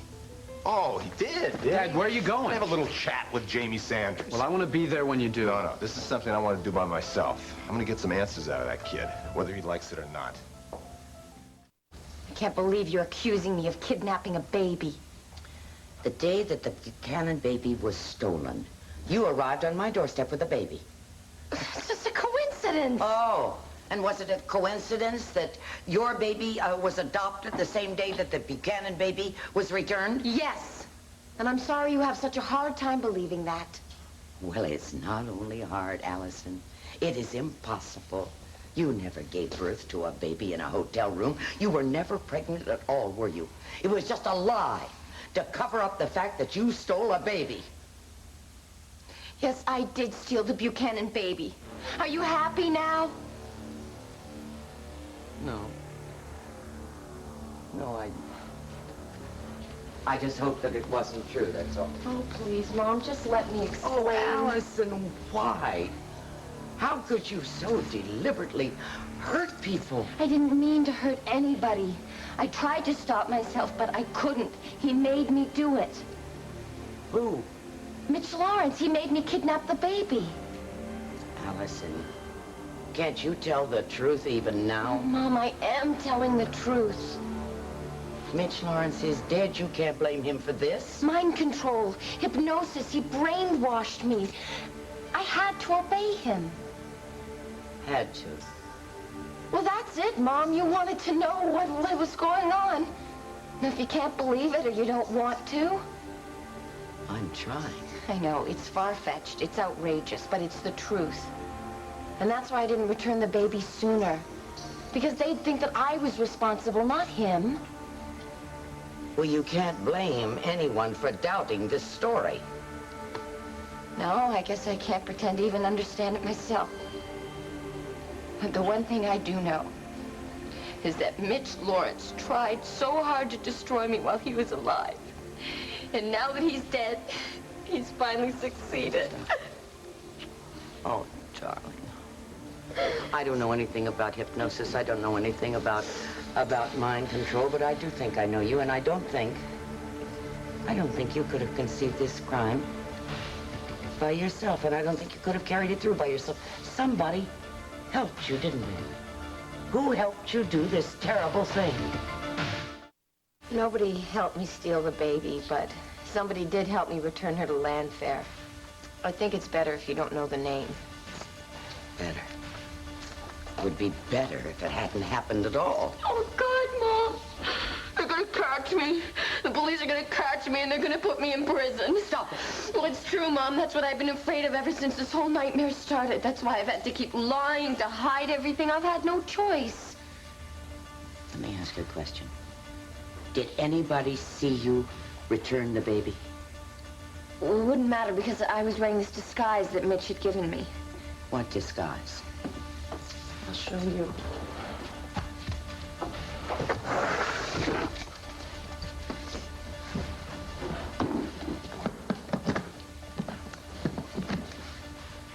That tacky dress you had on before?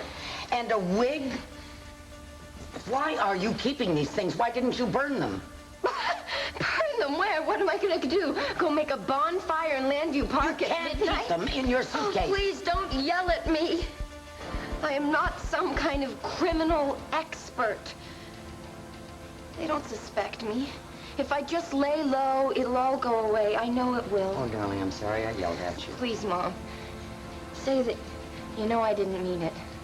Tell me you understand. I don't think I'll ever understand, but I do believe that you never meant to hurt the baby or her parents. I didn't. I swear I didn't. Let me ask you something. Has Mitch Lawrence programmed you to do anything else? No, I'm free of him. And I will never, ever hurt anybody again. What did you do exactly after you put down the phone? I made some sort of an excuse to Wanda because she was standing right there and she knew that something was wrong. Then you lied to her. Now, hold on just a minute. Well, yes, absolutely, that's true. I lied to her. I didn't want her to worry, and I certainly couldn't have her going and calling Clint. The lady on the phone specifically said I was to come alone. Okay, so then you drove to the Green Dragon. Yes, and it took me a good deal longer to get there than I thought it would. Or did you stop for gas or get something to eat? What Bill means, honey. Honey, I know what Bill means. I know what he means. He means, did I stop somewhere so that he could check and see if anybody saw me? No, Captain Moore. I didn't stop. I was in a hurry to see my baby. I didn't stop, and I wasn't seen. Okay, Vicky, just tell us what happened when you got to the Green Dragon. All right, my instructions were to go to this parking lot behind a drugstore next door to the Green Dragon. Well, I got there. There was no drugstore. I pulled in, and... What? There was somebody who saw me. There was a young man in the parking lot. I just remembered that. He was just standing there. And I drove in. I asked him if that was the Green Dragon restaurant. He said yes. And then I said, well, maybe wasn't there another drugstore next to another restaurant nearby somewhere? Well, what did he say? Oh, he said, no, not that he knew of, but that he really couldn't help me. He was very, very nervous, and he left right away. So this young man was the only person you saw in the parking lot. Yeah. Can you describe him? Well, yeah, I mean, it was dark. But he was about medium height. He had, I think, brown hair. He looked to be in his middle 20s. What difference does that make? He didn't have anything to do with the kidnapping. Let's jump forward a little bit. After the baby was returned, you say you came in, you saw your husband asleep on the couch, and the baby's in a bassinet right next to him. Yes, incredible as that may seem, yes. Yeah, well, the really incredible thing is how the kidnapper managed to get into the house without being seen. I can explain that, Rafe. We had given the servants the night off in case the kidnapper heard and responded to Vicky's televised appeal. But you say we. Does that mean that you instructed the servants to take the night off? Well... No. It was my decision, Captain. Clint knew nothing about it until after the fact. I decided I didn't want the servants in the house in case they frightened the kidnapper away. And you have to admit, my plan worked. I admit it. Okay. That's why I don't see any point in pursuing this any further. Jessica is safe at home with us, and that's all we asked for. Sweetheart, I know you made a promise to the kidnapper on the air. But I gotta tell you, it still galls hell out of me that somebody's gonna get away scot-free with this. Clint, I promised. I know you did. Well, Clint, if you have an idea who the kidnapper could be... I wish I did, Rafe, but I don't. Excuse me. Probably more well-wishers. Hello? Briggs! Oh, yes, thank you. Isn't it wonderful? Oh, thank you very much. We'll tell everybody else we said thank you, too. Apparently, everyone down at the Banner sends their love, and they want to throw a party for Jessica. Well, they'll throw a party for just about anything, including What's with all the questions, Bill? I don't get it.